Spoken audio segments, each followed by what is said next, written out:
Hey guys, welcome back to the channel. This is a story about what if Sharingan Naruto sent to rwby. Before I start, please support for more amazing content and do consider subscribing to my channel and share this video with your friends. This is written by BLAZERAPTOR54 and link in description and support writer. Let's start the video. What drives someone to do the impossible? Need, ambition, or is it destiny? Fate even. Odds were that the impossible would remain such, impossible. The toppling of a goddess, impossible until today. With a thunderous boom, the loud crack of lightning, and the howling of a goddess turned demoness. The answer to that question was becoming clear. Love. The youth with a golden cloak covering everything but his face flew. He dodges several beams of purple light as a woman with lavender eyes and the third eye in her forehead aimed at him. Her long kimono fluttered in the winds, the white fabric betrayed the dark heart of the wearer. Beguiled Satsuki, the rabbit goddess, the demoness. She flailed storms, she crushed mountains, bent reality to her whim.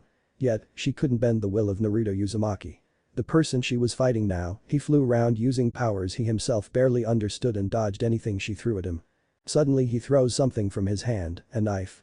All three of her eyes widened as the knife sailed past her and he appeared just behind her. A mighty kick sent her sprawling downward. Her eyes wide with pain, despite her healing factor making sure she wasn't seriously injured.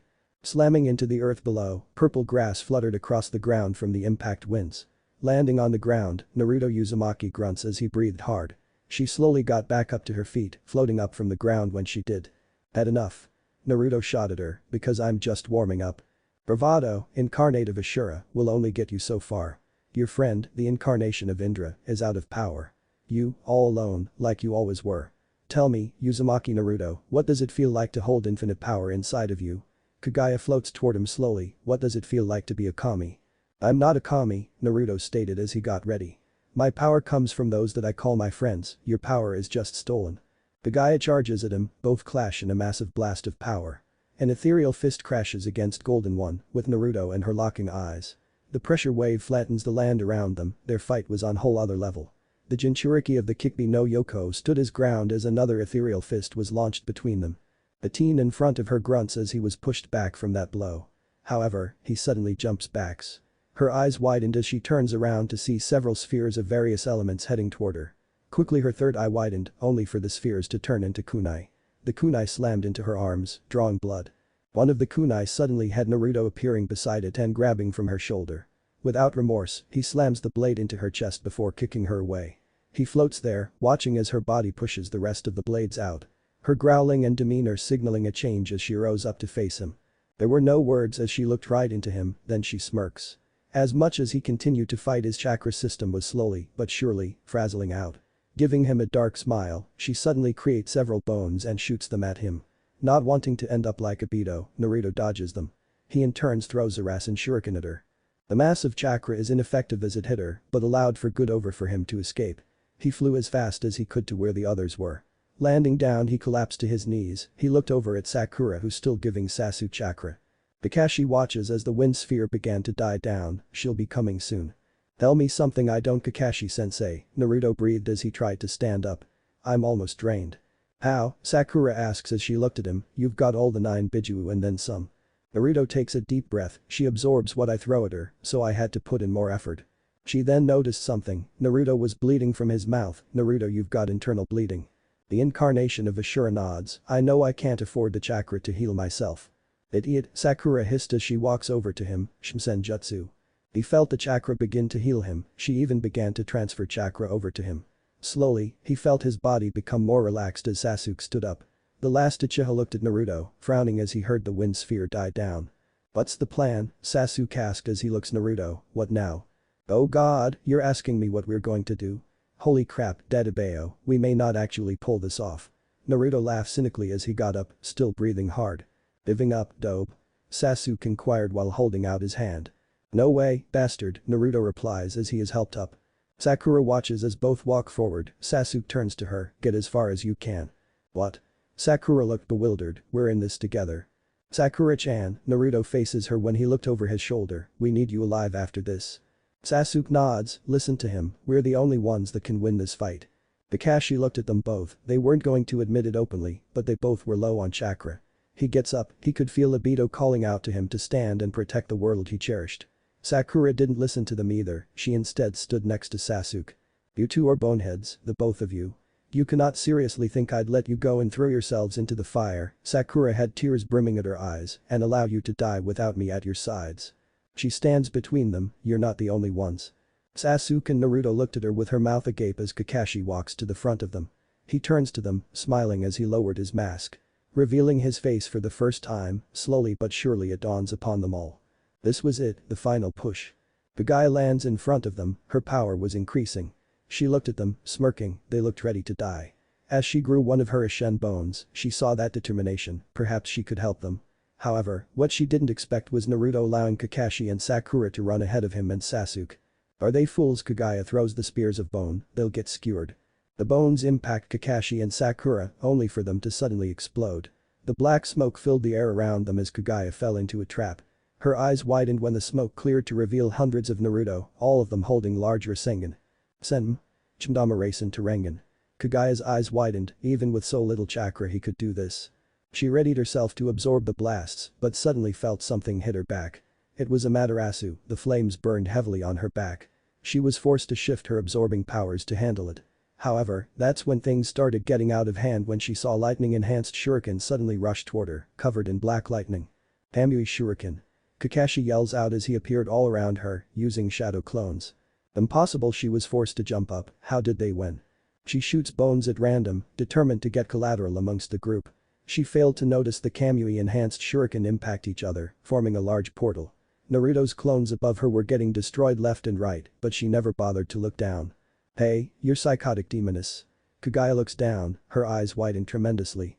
Dozens of small Rasen shuriken flew from the portal. Naruto's clones from above flew faster, and the Rasen shuriken from below began to grow larger.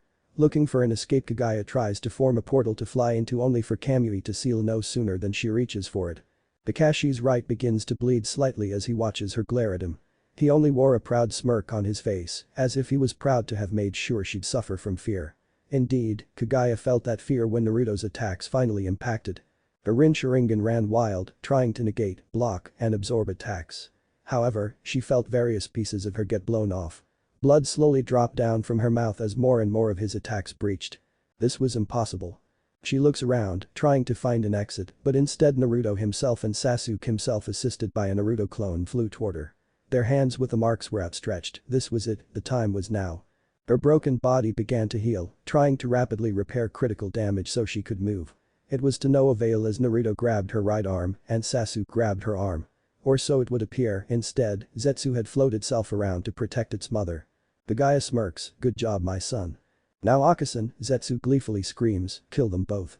Bone shot out from her palms, impacting both Naruto and Sasuke. However, they just both smirked before transforming into Kakashi's clones. To her added surprise, both clones suddenly glow bright blue. Kagaya screams as lightning chakra coursed through her. The real Naruto and Sasuke stood by Sakura, who looked at them, now. Naruto flew up, Sasuke turned to her, now. She grabbed Sasuke by his arm before twirling him and throwing him. Kagaya started to recover as Naruto sent one of the spheres to Sasuke, which formed into a disc he could ride on. Surfing through the air, Naruto and Sasuke both felt a sudden wave of chakra come from Kagaya. The demoness roars out as she powers through the lightning chakra, spotting Kakashi, you. Kakashi just smirks as she sends in a Shen bone toward him, only for it to phase right through. She screams in rage before her eyes focus on Naruto and Sasuke, she barely had time warp away when they got to her. However, warping behind them she found that another trap had been laid out. Sakura was on the ground gripping chakra wire Sasuke had made, she suddenly pulls with tremendous force. The wire wraps around the Otsutsuki matriarch. Cutting into exposed flesh like her face, she roars as Sakura pulls tighter. I'm a woman too, you know, Sakura yells up at her, so don't you dare count me out. Suddenly she feels the incarnations of her grandchildren behind her, she turns her head to face them. Her eyes widened when she started forming small portals behind her to send a Shen bones at them. She knew they were real, they had to be. Sakura lets go of the wires and hurls two kunai as hard as she could. The kunai flew fast enough to where they were right in front of her. Sasuke's Rin Sharingan eye widened as he grabbed Naruto. The bone was just about to scratch him when he suddenly disappeared with Naruto in tow. The woman's eyes widened when her Rin Sharingan was suddenly hit by two kunai. Piercing right through, she screams in pain, clutching her forehead as her healing factor pushed the kunai out. However, her most powerful asset closed, healing itself. She suddenly snaps at the feeling of someone gripping her front shoulder. Sasuke. Naruto screams as his sun marks glow brightly. Naruto. Sasuke roars at the same time as his best friend. Both shout with all their worth, Rikim. Chibaku Tensei. Kagaya screams in anguish as she is sent flying up, the woman thrashes as earth cracks around the area. Slowly, but surely going upwards. Slamming into her, Naruto and Sasuke fall backward, getting caught by Kakashi as the mountains around them slammed into the demoness. Naruto's Six Paths Age mode drops as he and Sasuke land on the ground, with Kakashi holding them both. The duo was breathing hard as Sasuke's Rin Sharingan lost its Tomo. Both looked at one another, slowly but surely, a smile formed on their faces. Bringing up their fists, Naruto and Sasuke bumped each other. Sakura looks at them, holding back tears before falling to her knees by them, wrapping her arms around both. Team 7 had just saved the entire world, not just their village. Sasuke then spoke, "How did you know that I could teleport us both?" "I don't know," Naruto looked at his right palm, "that mark just told me." "Mark?" Sasuke looks at him, his eyes widened as he looked up. A loud explosion came across the area as the new moon that was being formed exploded. "You've gotta be kidding me," Dadabeo Naruto breathed as he watches a giant white misshapen palm push a piece away. A giant, very malformed, rabbit screams as it suddenly forms the Biju behind it. Only for the heads to pull themselves out and fall to the ground as the beasts. They all looked weakened, tired, Kurama was the only one conscious. The Kikbi no Yoko looked at Naruto, "Brat, get out of here." "Kurama, guys, what's going on?" Naruto questions them, looking for signs of any movement. Hidden, Kagaya forced our chakra into her system. She broke the seal, now her own chakra is running wild, she can't even contain it. Her intent is to start anew, she is going to destroy all dimensions. Matatabi answers as she raised her head up, "There's nothing we can do." Suddenly the rabbit's mouth opened and kept opening like a snake until a large black ball of chakra formed. It was like the sphere Naruto had behind him and it just kept growing, consuming chakra around it. Massive entity collapsed into this black ball of energy, it crackled with purple lightning as everyone felt reality distort around them. The skies all began to crackle with purple lightning, what was dark blue was slowly becoming a sickening yellow. Naruto looked at Sakura, then at Sasuke, Kakashi looked defeated. "No," Naruto squeezes his hands to the point they started bleeding. "I refuse that, I refuse to believe there's nothing we can't do." Naruto looks right at Sasuke, "We're going to do the sealing jutsu again." "Naruto," Kakashi looks at him, "there's not enough chakra between either of you to do that." "I don't care." Naruto screamed as he walks forward, "I'm not going to let some power-hungry demoness destroy all that I care about." "Tell me Ashura, tell me Indra, how does it feel to be powerless? Trapped, without a way to save all that you built, all that was yours." Kagaya's voice boomed across the area, heavy in tone like a demon. The Uzumaki stares right up at her, his anger breaks as Six Paths Age mode explodes around him. He roars as he starts absorbing any nature chakra around him, grunting as his hand started to glow brighter. Sasuke watches with Rinnegan as Naruto's chakra system began to tear itself apart, he saw the inner gate start to break open. "You idiot, stop, you're going to kill yourself." Sasuke screams as Naruto's rage exploded around him. The blonde flew toward Kagaya, "I will not let you destroy all that I love." Kagaya's form shifts back into her original form, just in time to point a palm toward Naruto and blast him with a wave of chakra. The incarnation of Ashura flew back, crashing into the ground as the chakra washed over him. It ends soon afterward, leaving him with burns as he struggled to stand back up. The demoness sneers at him, "Know your place, animal." Naruto punched the ground, charging back up fast as he could, "Shut up with your lofty bullshit. You say we're thieves, but I saw the people that took. The people that you force-fed that damn tree with, you're nothing but a monster." Naruto claps his hands together as a battle avatar formed over him in the likeness of Kurama, "And I'm going to put you down." "Many have tried," Kagaya readied another wave of chakra, "all of them became one with me." The last Uzumaki screams as he flew toward her, intent to use his avatar as a shield. Kagaya merely chuckled as she dialed up the power of her energy wave, the blast echoed as it launched. Sasuke's eyes widened when Naruto's avatar broke immediately on impact. He almost took the full power, falling toward the ground as he covered in white light. Kagaya laughs manically, watching as Naruto struggled to stand back up. However, something was off, he should have been turning into ash. Instead, adamantine chains covered him and she swore she saw a radiated woman in the light with him. Naruto knew this warmth, Akasan. Hashina Uzumaki looked right into her son's eyes, "Naruto." She smiles at him, "I'm proud of you, everyone is." Naruto thought of everyone, slowly feeling something enter him. He saw multiple streams of chakra, all of them like palms laying on him. He looked at Kushina, her own chakra was flowing into him. Hagoromo was staring at Shinju, it began to move as cocoons began to fall and hit the ground. His eyes widened, he still didn't have his seals back. Watching as one opened, revealing the form of one Hinata Hyuga, he noticed the glowing of her right palm. That's when he saw streams of their chakra began to float toward the sky. Can you feel them, Naruto? They're breaking the dream, they're giving you one last chance. Hagoromo gripped his staff, make it count. That chakra is mine, give it to me, give it to me. Kagaya screams as she thrashed about, slamming more waves of chakra down on Kushina's spirit. The Redeed winces as she looks at her only child. Naruto, they're giving you one last chance. We can't do the sealing jutsu, Naruto lamented as he felt began to power back up to his fullest. Without the moon. Then the sun must wash away. Naruto's eyes widened when he heard his mother interrupt him, it must wash away the darkness. The guy roars as she slams another wave of chakra down. Kushina grunts in pain. Naruto, I have to go now. Kushina's barrier began to break, she then smiles at him, if you don't make it, dinner will be ready. Tears spilled from Naruto's eyes as he nodded, okay Akasan, I love you.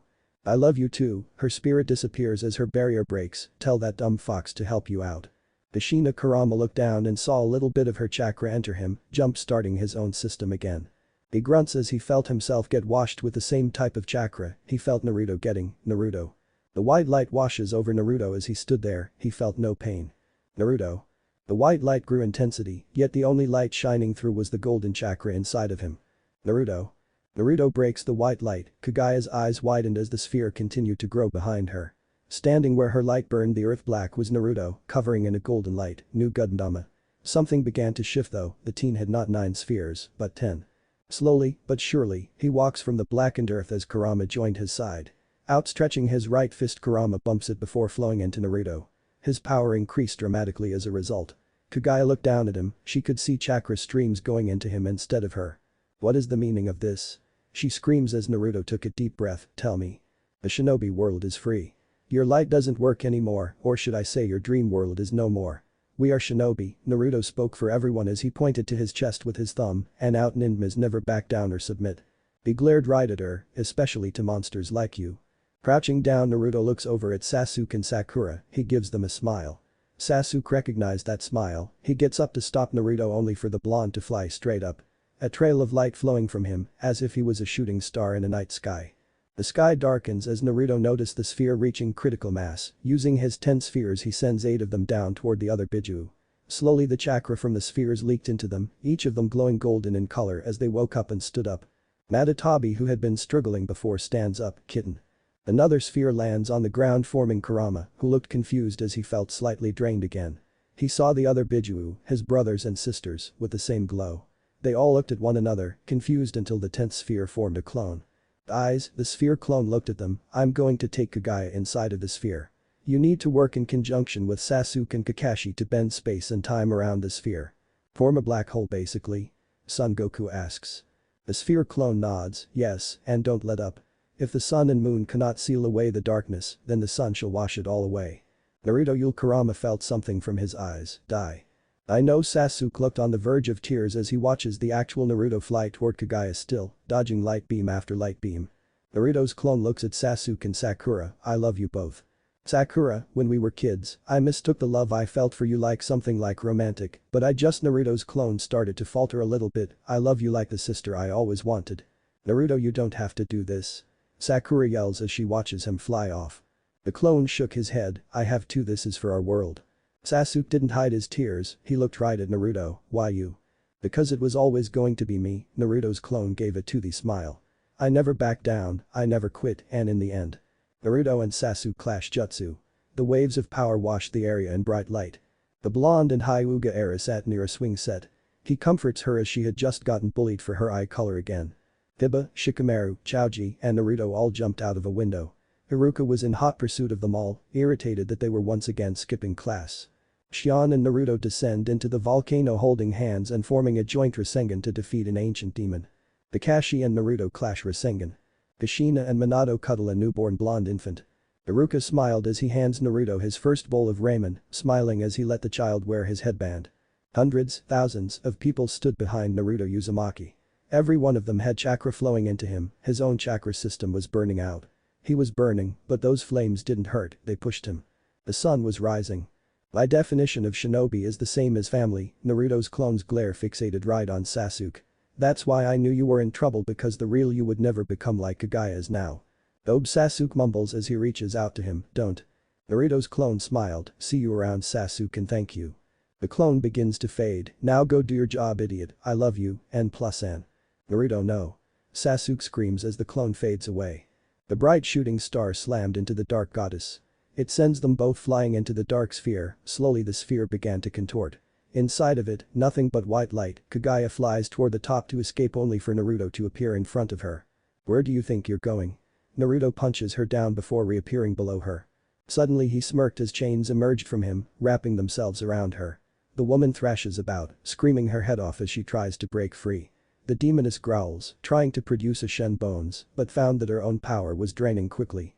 The sphere was absorbing both of their chakras, no you'll kill us both you fool. I know, Naruto wrapped the chains tightly around himself as well to make sure she couldn't get out, but that's fine. Why would you go so far for the very people that hated you? Kagaya questions him as the sphere began to echo. Naruto chuckles a little bit, those very people saved me from myself, I don't know what will happen next. However, I do know that I've lived a good 17 years, unlike you. Naraku has a special place for people like the blonde six-path sage mode ends as the sun mark on his palm mark disappears. I don't know about me, but I know you'll suffer for all the pain you've caused. To think I the mother of all chakra, she growled. Defeated by a fragment of it. I'm no fragment, a loud boom echoed around them. Make peace Kagaya, you don't have long to do so. I will come back and take what is mine. She screams as the sphere collapsed around them. Sasuke's eyes bled as he fell to his knees, his own palm mark disappears. The sphere explodes, only to collapse in on itself as Kakashi's eyes bled all the same as Sasuke's. The Biju held their palms out to the sphere, slowly the sky darkened around them. Sakura was sobbing as she places her hands on their backs, Naruto. They suddenly felt something pull them away as the darkness grew around them, appearing in front of everyone as they began to wake up at the giant tree. Hinata's eyes widened as Hagoromo frowned, he saw that Naruto wasn't among them. What happened? Hagoromo asks. Naruto, Sasuke started as he looked at Hinata and then faded away. I'm so sorry. Hinata lowers her head as Kiba stands by her other teammate Shino does as well. Slowly, it dawned upon Minato at what just happened, and he sighed. He watches as Hinata collapsed, sobbing, he looked at Sasuke.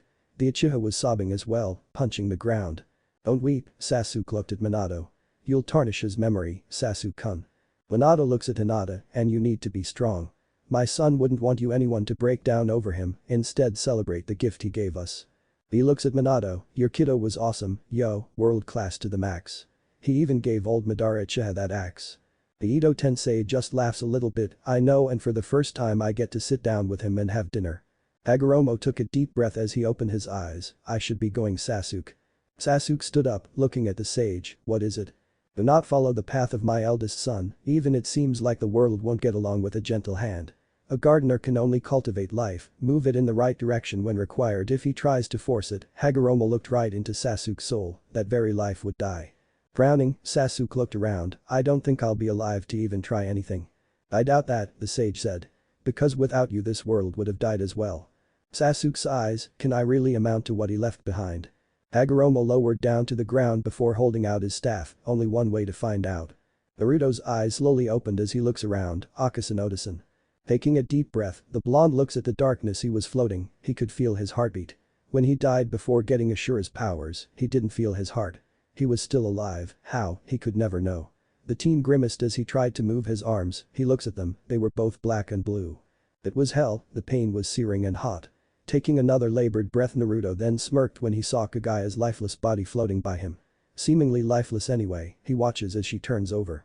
She had a shocked expression plastered all over her face. Boy, Naruto calls out to her, you dead or what? Suddenly her left eye moved to look at him, making him scream, are you kidding me right now, Dadabeo? You little thief. Kagaya reaches out to him, how dare you? Not good, she can heal and warp dimensions, think of something anything. Naruto had a lightbulb moment and formed a Rasengan in his right hand. Except it didn't work, he couldn't form chakra. By the looks of it, neither could Kagaya, for all her anger she seemed just as badly damaged if not a little more. Zetsu wasn't anywhere near her, but Naruto knew he didn't escape the blast, more than likely vaporized or cannibalized by his own mother to survive. Kagaya struggled to look at him, but she had a sneer on her face, led a good life huh? Then why are you in Naraku with me? BFFT, Naruto rolls his eyes, passing by, thought I'd give you one last send-off. You're a terrible liar, she admitted as she looked at him. Because even I don't know where we are. Well hooray for me then, Dadabeo. I'm more than happy to slowly die here if it means you suffer just a little bit more, Naruto says to her, nothing but malice in his voice, you deserve it for everything. Oh please spare me. Kagaya replied as she glared at him, you're no more a victim than a thief. My parents, my clan, my friends, and my entire race suffered under you. You're a demoness, and all for what? Because someone hurt you, you act like that the only person that mattered was yourself.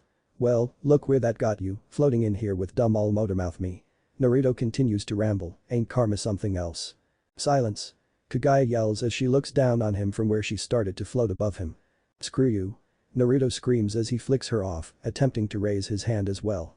He grunts in pain, when my arms heal up before I starve to death, I'm going pound some sense into your dumbass head. Kagaya just looks at him, you're very uncouth. What the hell does uncouth mean, smelly? I've been fighting a literal war for 3 days straight, of course, I'm going to stink. Naruto yells as he glares at her. The rabbit goddess just had a right twitch, it means you're very rude. Oh, I'm sorry, Naruto then realized what he said. Why the hell am I sorry, Dadabeo?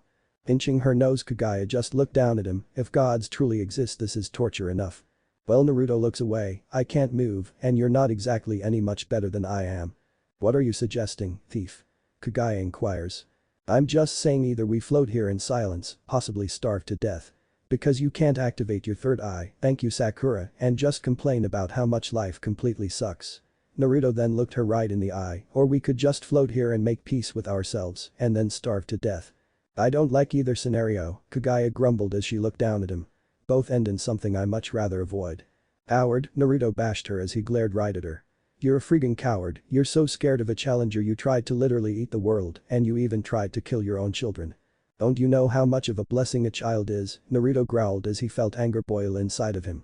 In your name, I can name several dozen children that lost their lives, name a few more who were forced to be Jinchuriki, and then we come back to you how many?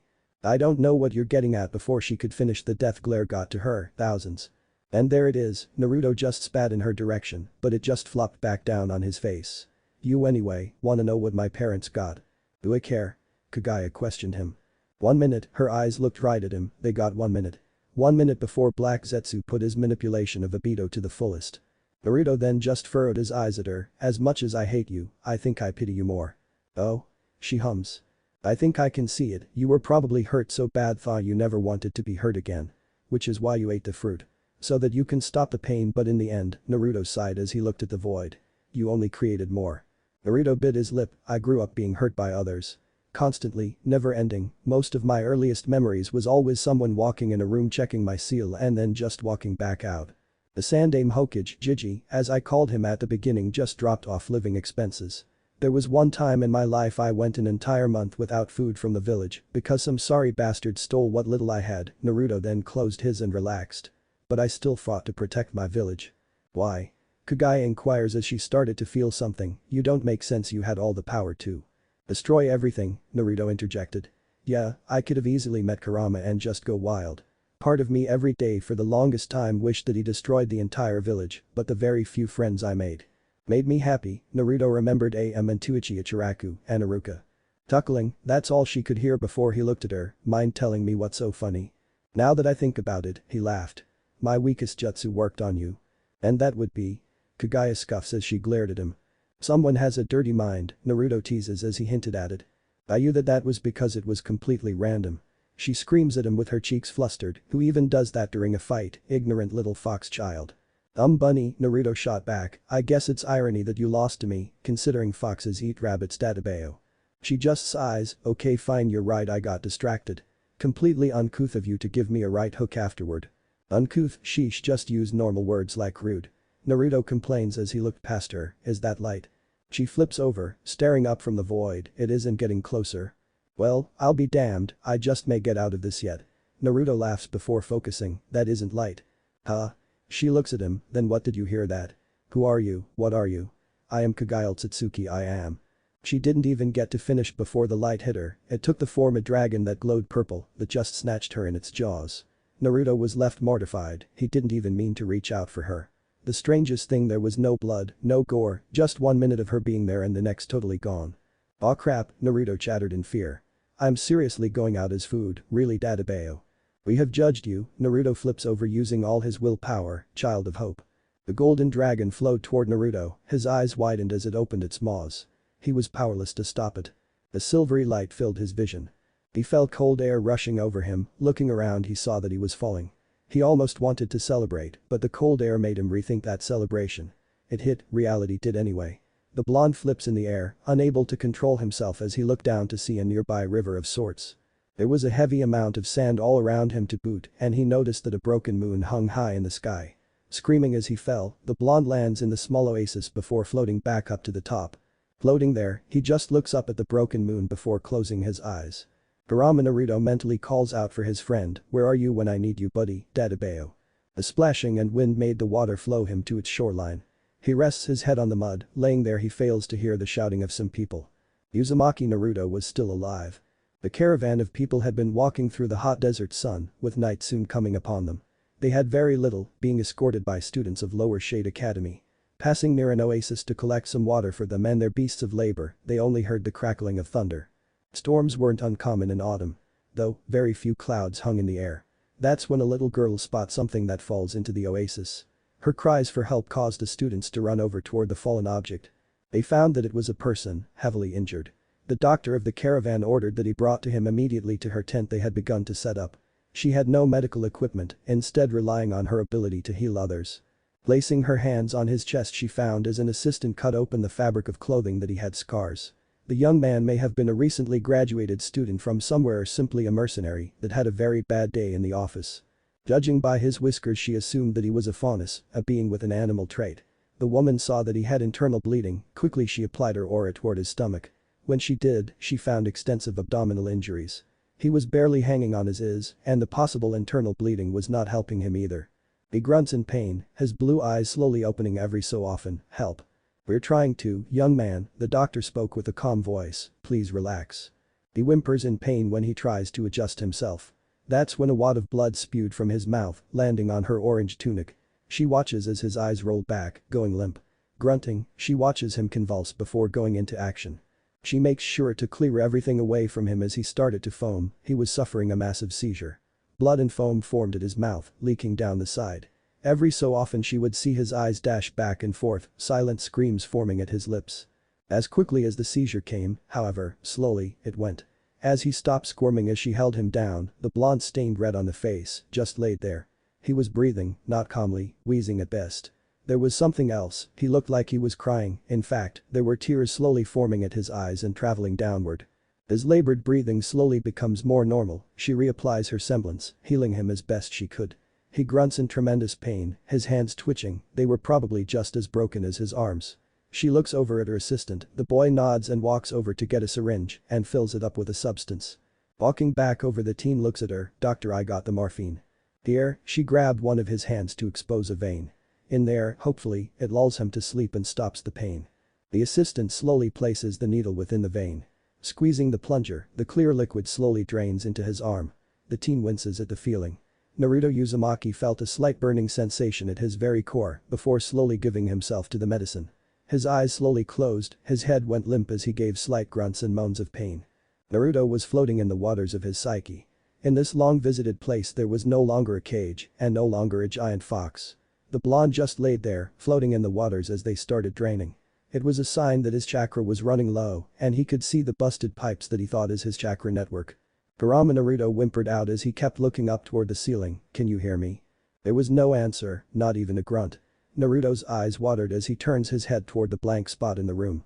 A cold came over him, it was a fearful cold, but a cold of not seeing what should be there. In his last act he made sure to give Kurama to the world, he fully expected to die. He should have died.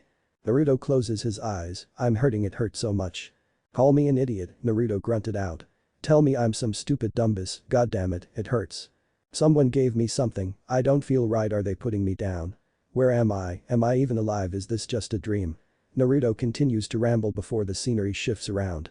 The ceiling opens to reveal storm clouds, rain pelts at him as he laid there. He couldn't see anyone, not Kurama, not Son Goku, and not even Matatabi. Laying there, he felt a sensation he hadn't felt in a very long time.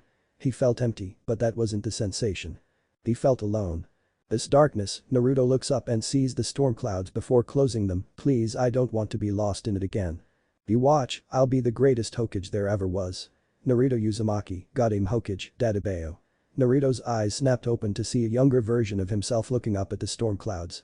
I'm not scared of you, I'm not afraid to fight, I'm no Ak. The small blonde child is hit to the ground, Naruto watches as dark figures descend on him and beat him into the ground. Kitsune brat monster idiot loser. Naruto grips his head, holding his ears, shut up. You'll be forgotten, you'll be alone, you'll never be remembered, you are a failure useless twerp. Shut up. Naruto screams, he thrashes about in the water, shut up. Naruto watches as everything fades to white, there he saw a familiar face. Hagoromo, of all people, and he was floating without his staff. The sage of six paths looks toward Naruto, sighing, he brings a smile up to his face. Naruto-san, Hagoromo greeted the child of destiny with a smile. Fancy meeting you here, I sensed that you were troubled. Old man sage, Naruto felt able to stand up, what is going on? In due time, Hagoromo answered the blonde.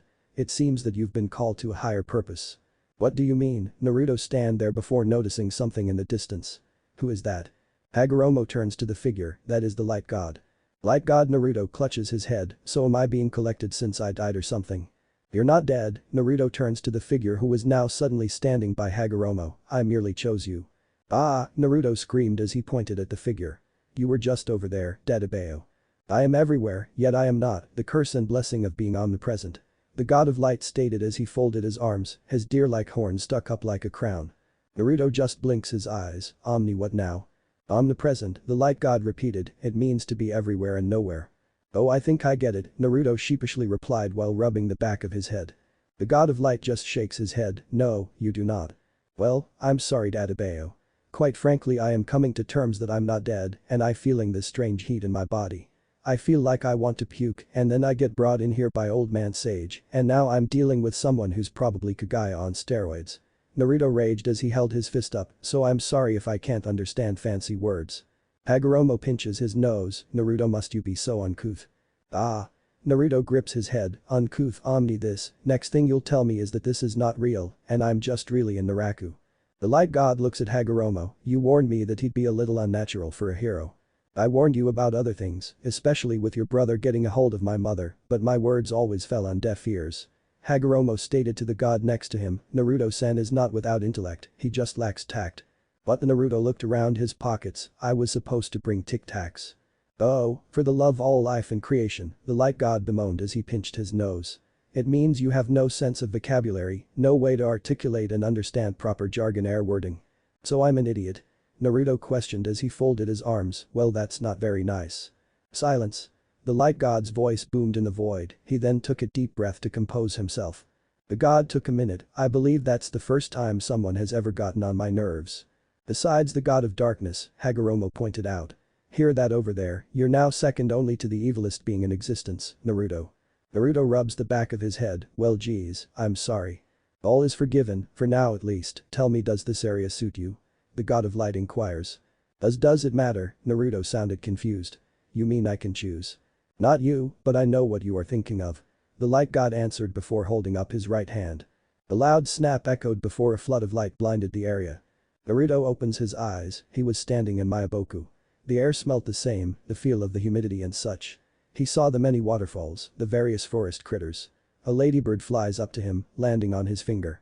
Watching the insect flutter its wings Naruto didn't acknowledge Hagoromo or the light god behind him. The teen saw everything, it was exactly like Mount Mayaboku, just no sign of any of the toads. Turning to face the two that brought him here in the first place Naruto looks on confused, he watches as the ladybird flies away. Mount Mayaboku, exactly as you remembered during your sage training. I peered into the veil of your mind, I've looked into your memories, you hold this place much closer to your heart than the village of Konoha. The god explained his choice of scenery, and I feel sympathy for your harsh upbringing. However, the light god then pointed out. There is always those who suffer more, and you seem to gravitate towards them. Thanks, I guess. Naruto offered up in confused gratitude. The blonde looks at the two, so, why am I here? You and Kagaya Otsutsuki breached the realm of creation. Your final act together was both a sacrifice and a saving grace. For you've caught my eye, while Kagaya caught the eye of my brother. I do not know what he has done with her, he is twisted and has on occasion sabotaged our joint creation. The god of light holds out his hand, mankind.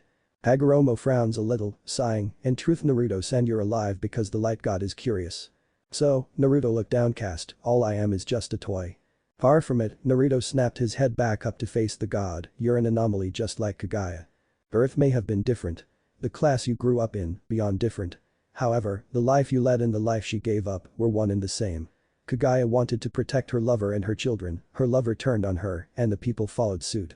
The light god created a miniature set for display, color-coded. Regular people were black in color, Kaguya was white, and her lover was red. Naruto could see where her lover and the people chased her down. That was before a large object made of green in the shape of a tree and a golden light glowing from it. He watches as she took the light, consuming it. And then, everyone turned to dust. Kaguya wiped out nearly all of humanity, the light god said as he made the figures disappear. In her hubris to gain the power to protect all that she loved, she destroyed it with that very power. Naruto lowers his head, so that's why she asked why I decided to help the very people that did those things to me. Kaguya is a tragic character, the light god lamented. It saddens me when one takes such a path. Naruto frowns and nodded in agreement, yeah, and to think I could have just as easily took that step. Hagoromo looks at the reincarnation of his youngest son, life exists on a balance Naruto-san, there must be balanced for tranquility and peace to prosper. The former Jinchuriki took a deep breath, so, can I finally drift into the pure world? No, the light god answered. Child of hope, I found it a shame for such a life to be thrown away. But I don't want to be here, not without Kurama, not without Sasuke and Sakura-chan. I hate this feeling, I don't know how long I've been asleep, and I just Naruto starts to sob as he brought his forearm up to cover his face, I really wish that I could just see Kurama again. The god of light looks at the young man, he then smiles as he brought his hand onto him. Child, you must remain strong. How? Naruto lamented as he looked up at the light god. Kurama was my closest friend, and Sasuke and Sakura were my siblings. I have no one here. I brought you here because I saw a pure heart, this world needs that. The light god then looked up and smiled. It would seem our time has come to a close. Wait, Naruto reaches out to the duo, when will I see you again? When the time is right, Hagoromo bowed his head. Please, go in peace, Naruto-san. Naruto watches as they left before the whole world became dark. The gasping of a young man laying in pure white linen makes the nurse jump. The room itself was stainless, pearly white, with some windows overlooking the city. The nurse watches as the teen reaches for the tube in his nostrils, she grabs his hands. Sir, she struggled to him down from pulling the tube out. Sir, look at me, I'm Nurse Coral. You're in the hospital, sir, please calm yourself. Naruto breathes hard as he finally gave up, Eerie. The nurse made out the broken word, you're in Vacuo First General Hospital. Virginia Cubico. Naruto breathed out. Yes, Vacuo, Coral answered as she looks at him. You were brought here 3 months ago, critically injured. And a team of surgeons worked round the clock to keep you alive once you got here. You actually died a few times on the table, she looked around. Sir, I'm going to go get the doctor, please do not pull at the tube. Naruto flops his head back, watching as the nurse runs out.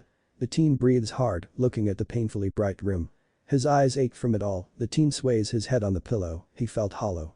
Looking around, he noticed tall buildings just outside of the window, they look no different than Suna's buildings.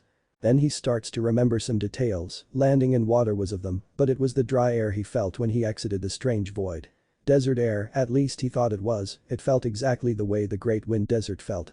The doctor walks in, she had long lavender-colored hair and yellow eyes. The lady wasn't very tall, in fact, she was shorter than most people Naruto knew. The doctor looked him over, checking his pulse, and looked at his monitor. She had webbed hands, not human ones, not if you can understand me. Naruto nods weakly, making her smile.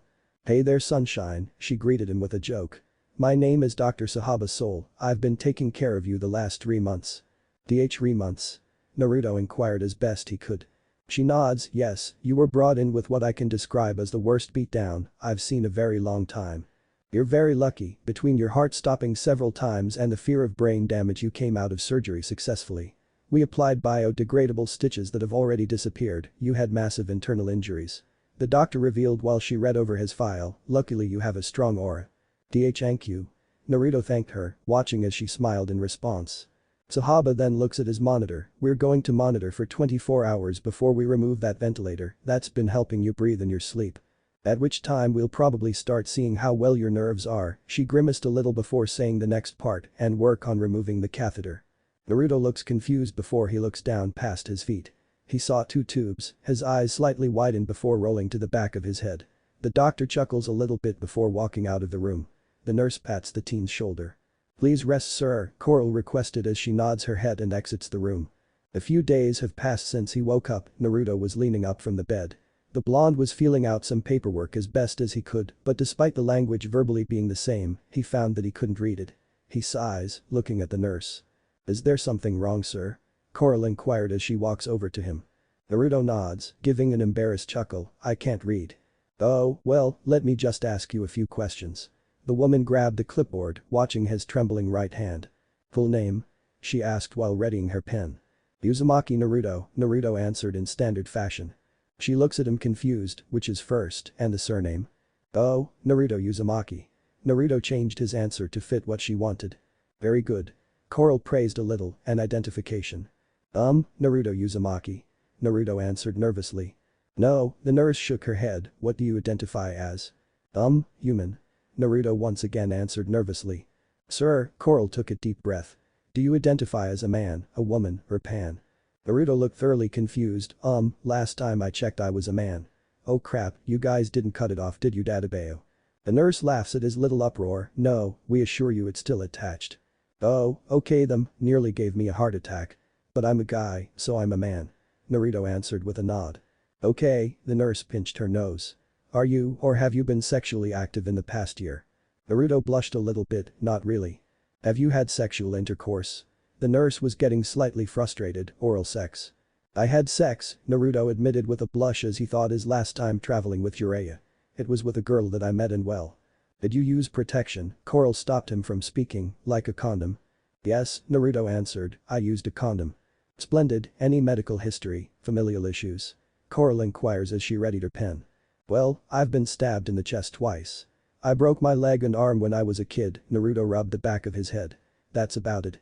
When you said stabbed, were you a victim of a crime, or working? The nurse inquired as she got ready to finish the paperwork. Naruto struggles to come up with an answer, but then smiles. I was out stopping bad guys. Mercenary? She asked. Yeah, I'm a mercenary, Naruto answered, a big dumb goofy smile plastered on his face to sell the lie. The nurse then just shook her head. Idiot, no wonder you got beaten nearly to death. You mercenaries are all the same, trying to play huntsman. Well, do you have insurance? Naruto took a deep breath before squeaking, not really. Then quite frankly you owe this hospital a debt, the nurse stated as she got up. We will have you get in touch with an adjuster so you can work on paying the bill through your line of work. Sure, that'll be fine, sorry if I offended you or anything, Nurse Coral. Naruto rubbed the back of his head bashfully. The nurse eyes, it's not you, I had a friend who decided it had been a good idea to become a mercenary. He died, she told him and then looked at him with her orange eyes. You do well to keep your young life safeguarded, too many young people die to Grim thinking they can make a difference. Grim? Naruto mentally questioned, okay Nurse Coral, when can I leave? Tomorrow, you'll be given the green light to leave, your personal effects will be delivered to you tonight. Nurse Coral answered him before walking out of the room. The blonde sat on the bed, taking a deep breath, well that could have gone better. He looks at his arms and then looking at his legs. They still felt a little stiff. Slowly, getting off the bed, Naruto entered a fighting stance before throwing a couple of jabs in the air in front of him. Naruto was handed a pair of black pants and an orange tunic. The tunic had long sleeves and made of a very soft fabric. Naruto noticed that his headband sash was damaged, torn up, but his headband remained intact. There was a yellow sash obviously used to help tie his pants around his waist. A pair of all-terrain boots, and along with several of his shuriken. His pouches were mostly ruined, save for one, which still had a kunai in it. Undressing out of his medical clothes, Naruto began putting together his outfit and grimaced when he felt pain in his right arm. The doctor said he'd have some healing to do. Sighing, Naruto just placed himself in the mindset of putting himself as far away from the hospital as possible. Gathering his bearings, Naruto took a deep breath and began to mentally go over the things he had. Sighing, he got himself walking out of the door. It felt weird as people gave him some looks, and Nurse nodded with a smile. Apparently, he was well talked about as the miracle guy for surviving all that he did.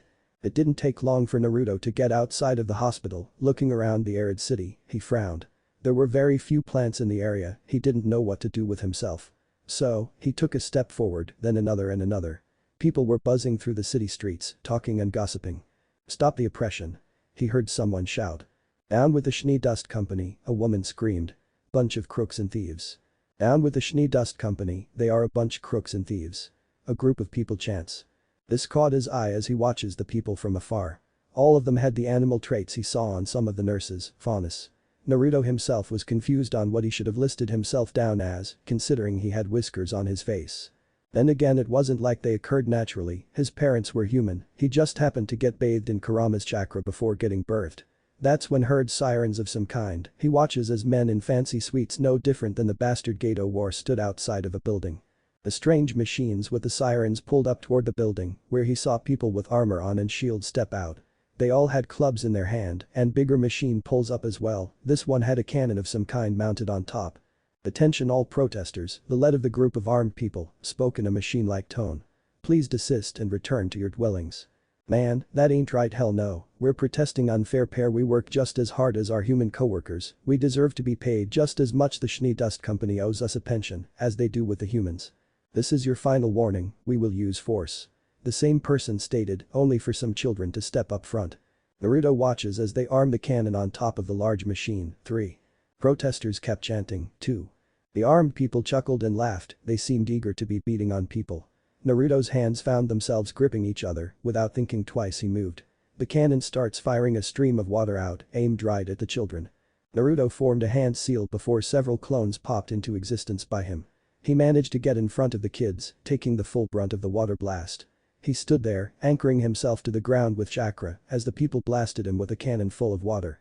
He wouldn't lie, it felt refreshing, the cold water. After the water died down, the lead of the group steps up to Naruto. What in the blue blazes are you doing, critter? Don't you dare use a semblance again, deactivate it immediately. The man yelled right in the blonde's face. Naruto growls as he glared right into the man's eyes. Why don't you stop what you're doing, you could have gotten children hurt. Oh, you animals are all the same, the man complained. You belong in the mines. Kiss our ass. A man from the crowd shouted. Shut your jaws, go back to your dens, you mangy critters. The man shouted at the people behind Naruto. Naruto looks at the symbol on their uniform, are you guys police? No, we're security guards, and you're on Schnee property. The security guard screams. The blonde then smirks, is that so? He walks backward, the guard follows, yeah, back up Fleabag. Oh, Naruto looked down at the line he secretly drew in the sand. So, are you off Schnee property? Yeah, what about it, you little boss-ack? Naruto swings his left hand, catching him right in the face. The blow was powerful enough to shatter his helmet. The man's mouth spat up blood before he hit the ground, hitting it with a hard thud. The crowd behind Naruto stood silently before cheering, the other security guards began beating their clubs against their riot shields. Taking a deep breath, Naruto got ready to fight. The first one to move forward gets my foot up their ass, Dadabeo. Enough. Naruto heard from somewhere behind him. The large, well-built man walks through the crowd. People separated in his presence, he seemed very well respected. The man looked right at Naruto, who was still on edge. Stand down, kinsman, the man ordered Naruto. There's no need for more violence. It's the police chief, the man in the suit greeted the man mockingly. The caterer of the beasts. Enough, the police chief replied with a flat tone. This has gone on long enough, I came down personally to inform you'll be taken into custody if another attack happens again. Attack? These vermin came onto my property first, Mr. Schnee's property is my responsibility. The man in the suit stated, and I'll not let some wild beasts tarnish it because they don't like their pay. Naruto looks up at the man, growling as his fists balled up. The police chief just placed his hand on Naruto's shoulder, pushing him back. The police chief stares down the suit until the suit just lost his nerve. Snapping his fingers, all the guards got back, the one on the ground slowly got up. He glares right at Naruto, spitting a splotch of blood on the ground at his feet. The former Jinchuriki just flicks the man off, kick your ass later, Dadabeo. Next time I see, you'll be going in the hospital, fucking animal. The punched out security guard screamed. Naruto just scuffs, whatever, asshole. The blonde backs away into the ground, being met by a few people patting his back. The woman from earlier stops, throwing her arms around him. He felt weird, looking at the people. Thank you, kinsman, the woman thanked him. Those bastards were going to blast our kids. Yeah, what's your name? A man with rough skin yells, shaking Naruto by the shoulder with a smile on his face. Naruto looks at them, he then smiles, my name is Naruto. Life had a funny way of working its wonders. Naruto didn't know that the vision he had was just some sort of drug-induced fever dream or the actual deal. Taking a deep breath, he looks at the bubbly brown liquid in front of him. It was called a beer and apparently, someone bought it for him. He had been struggling to adapt, this world was totally different than the one he remembered. Was it even the same one? Taking the bottle into his right hand, which slightly trembled, Naruto tilted it back. The liquid was very offending, but he didn't want to punch a gift horse in the mouth. Quickly downing the contents, the blonde just coughs at the end of it all.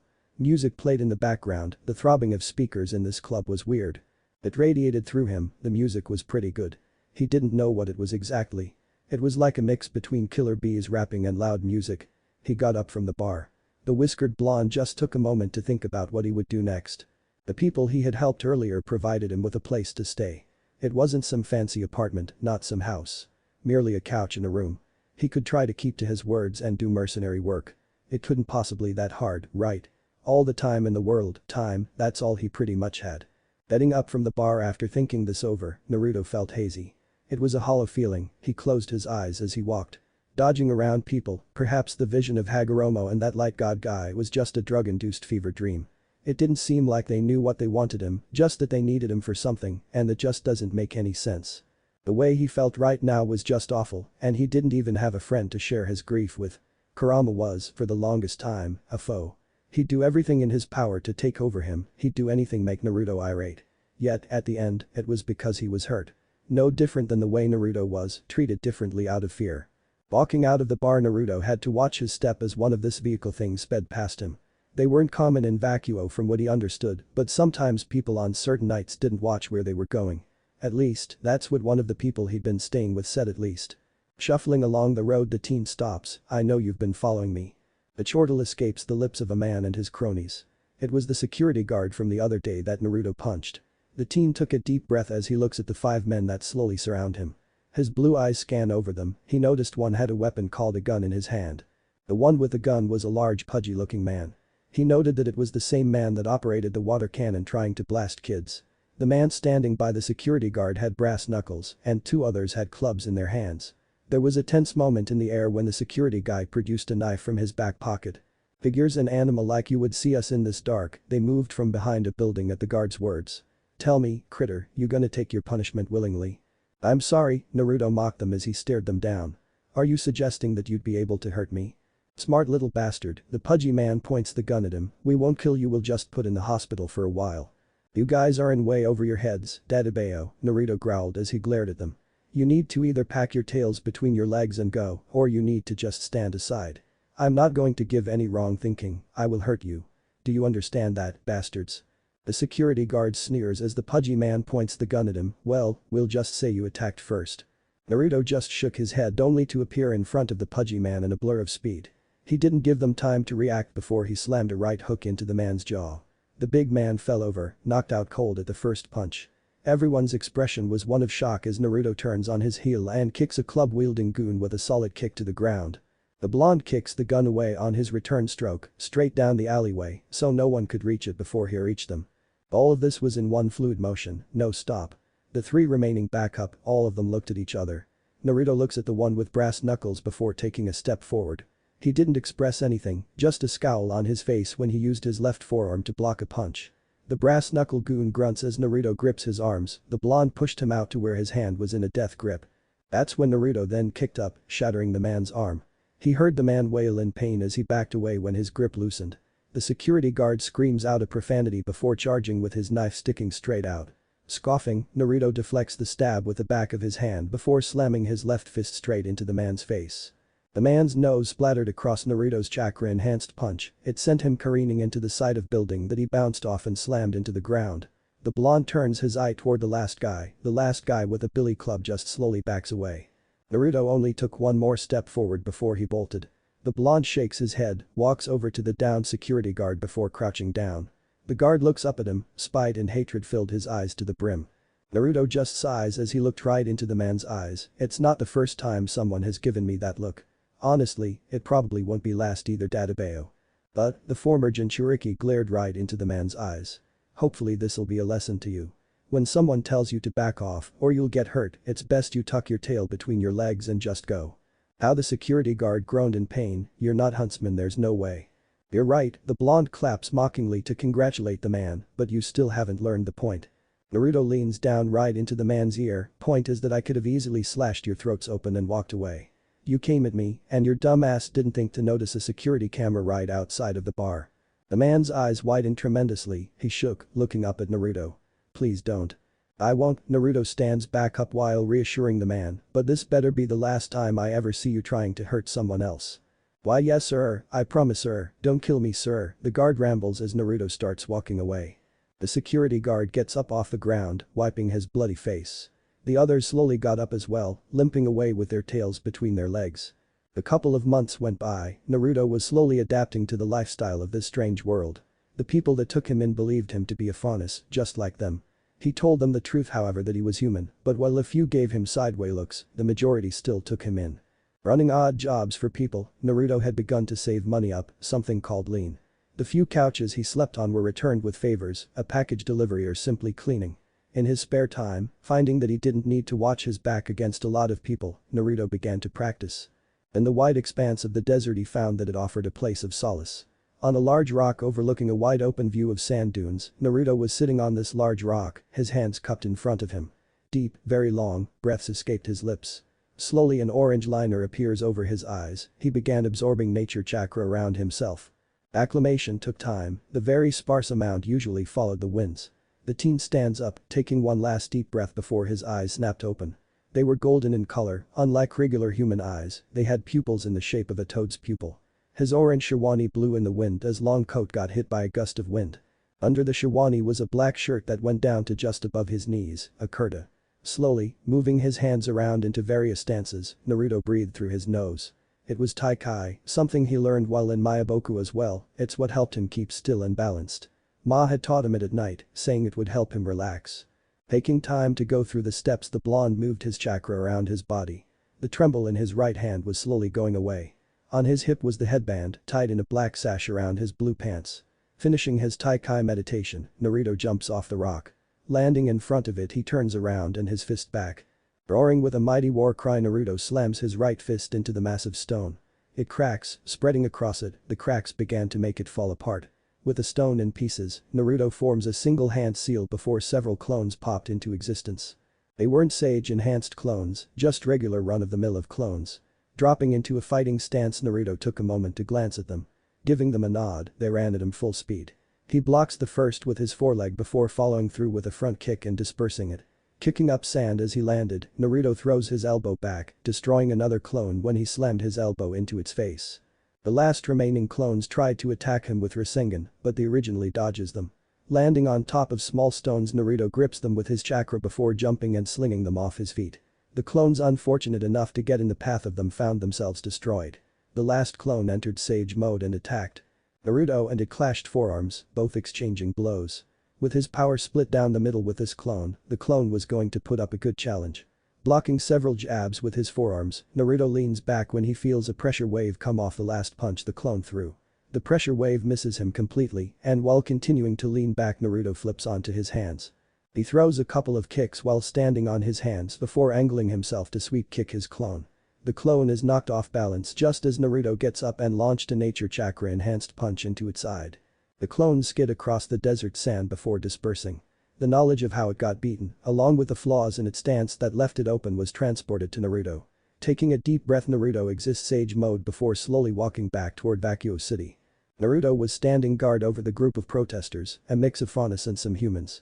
This was an odd job he had for the day. The security guards that tried to ambush him outside of these events each came back bloody and broken like the first one. They knew better, and by the looks of the man atop the catwalk, his mere presence unnerved him. Which is why after today's demonstrations, people were stunned to see the man come down. The well-dressed man looked Naruto over as he walks straight up to his face. He sneers, pushing his glasses up, and then gets out a strange notepad of some kind. "You've been at this for 4 months," the well-dressed man told Naruto. "Yet, I don't think your fellow critters give you anything other than a couch." Naruto glares back at the man, "What's your game Nico Dadabayo?" "No games," the man, Nico, revealed. "I want to pay you, I want to buy your loyalty."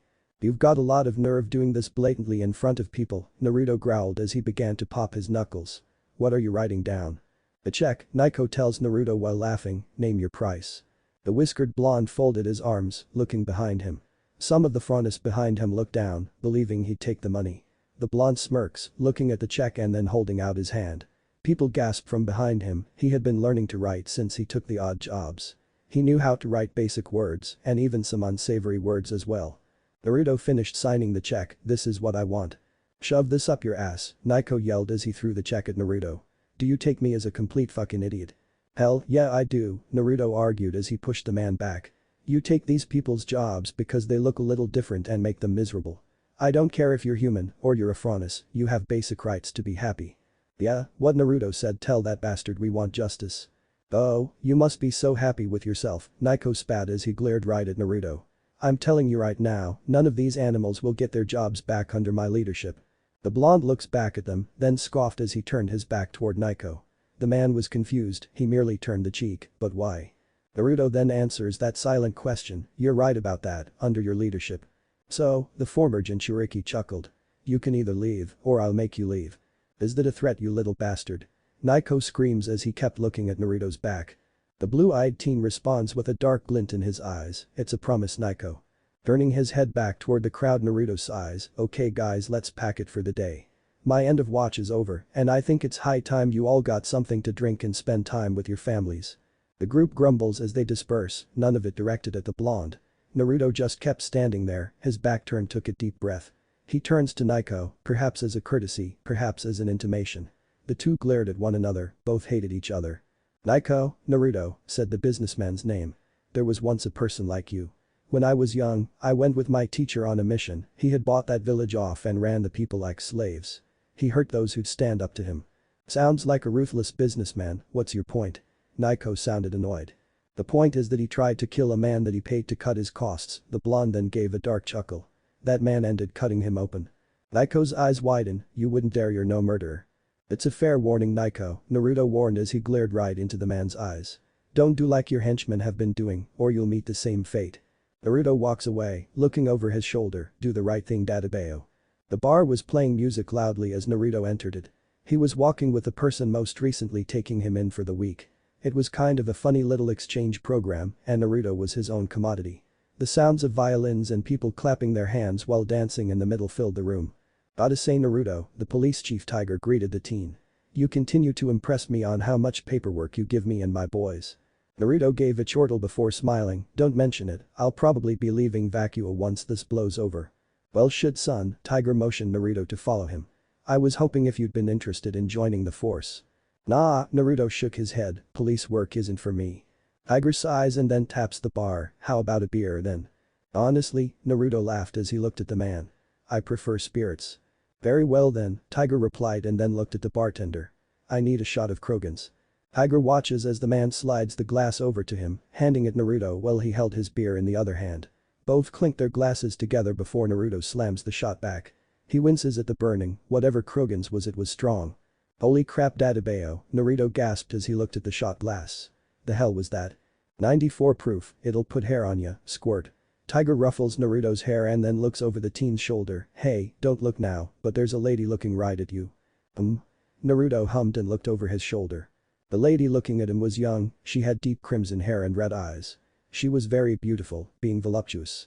Naruto's old sensei Jiraiya would have had a field day right now, probably trying to flirt with her even before she took notice of him. She was talking to her friends, getting up from the table she was at, she walks up to Naruto. She was slightly taller than him, probably a couple of years older as well. She had a sway to her hips, she was being flirtatious, and though Naruto tried his best to ignore a certain part of him, there was an itch, and that itch hadn't been scratched in a very long time. So, instead of walking away, he just waited for her to walk over to him. "Ah, the hero of the sandworm." She greets him, "It is a pleasure to meet you." Hi, my name's Naruto," he replied, there was a slight blush on his cheeks. She laughs and looks at him coyly in the eye, "See something you like?" "I'm just going to leave you two alone," Tiger chuckled as he walked away from Naruto. "Have fun, lad." Naruto nervously chuckled, "Don't mind the guy, who are you?" "My name is Rosa," she took his hand before whispering right into his ear, "and I want to dance." The door to an inn room was kicked open, Naruto was currently locking lips with Rosa as they entered the room. There was something electric in her kiss, it wasn't love or anything, it was just passion. The girl laughs as she broke the kiss, pushing him toward the bed. Naruto hit the bed hard enough to bounce up a little bit. He was breathing hard, perhaps it was the dancing, the alcohol. Maybe it was the so-called itch that everyone had and needed to be scratched every so often. Rosa looks at him, her hungry eyes scanned over his body. "My oh my, what am I going to do with you?" The teasing in her voice made chills run down Naruto's spine, Rosa-chan Oh, she walks over to the inn door closing it, "What's up stud?" She grabs a disc of some kind before opening a device called a CD player. Smooth music started playing over from the speakers and she was just teasing him further. She accidentally dropped the CD case before slowly rising back up to put it up in a pack she had with her. "Who is this?" Naruto asked bashfully. She turns to him, laughing, "Marvin Gaye sexual healing." He blushed brightly as she kicks off her heels, watching as he took off his shoes.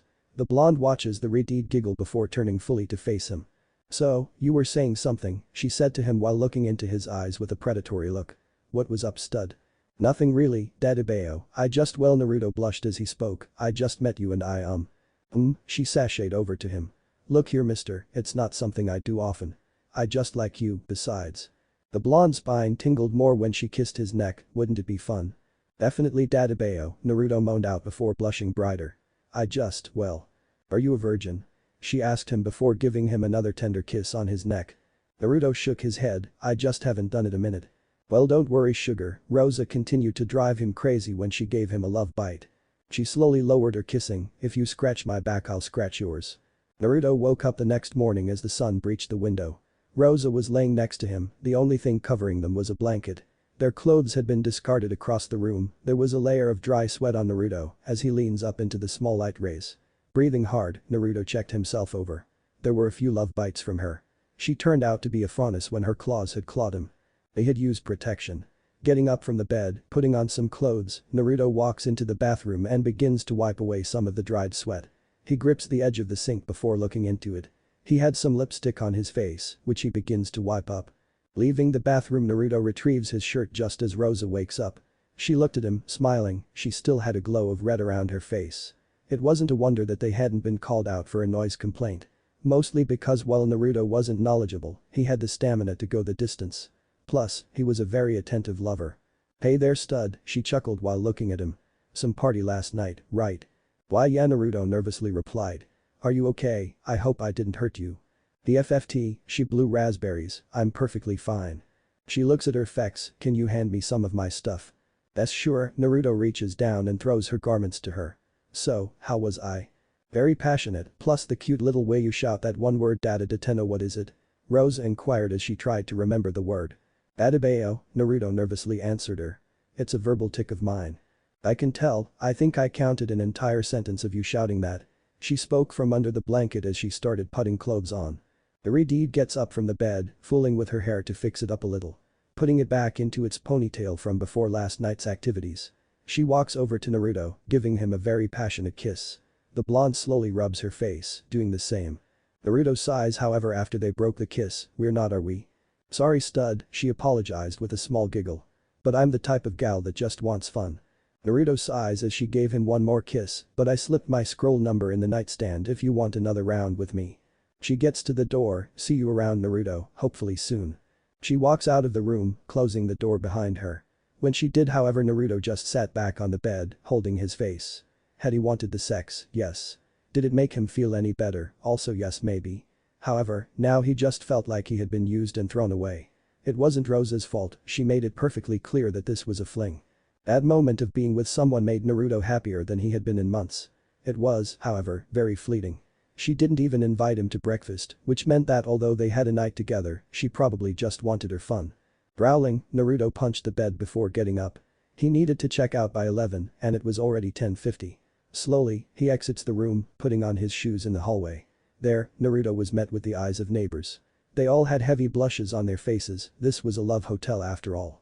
Heading out of the hall, Naruto walks down to the desk, checking out. "Alright," the desk attendant concurred. "Name?" "Naruto Uzumaki," Naruto replied before watching her type a few things on a computer. "Mr. Uzumaki, thank you for using our hotel services. Please have a beautiful day and don't be too shy to come back." "Yeah, sure," Naruto walked out as he tucked his hands into his pockets. Back into the burning hot sun of an April in vacuo. Naruto was once again standing guard over the protesters and strikers. The teen's blue eyes observed the area as his clones, a cover for his semblance stood guard over the area as well. The strikers had grown in number, their bills were being helped by local donation and their union hall. The Uzumaki heir had been learning about unions and how they played a role in the labor force. They made sure to grant those working safer conditions and bargaining power. The people here were a part of SDC's Local 761. This entire thing was over the unfair treatment compared to human workers. Faunus got paid lower wages, didn't get as many benefits, and had no pension. However, today, Naruto took notice that the guards looked tired. The protests started at 6 in the morning and now it was approaching 5 in the evening. There was a fire in the eyes of some people, they believed that today would be the day they've been waiting for.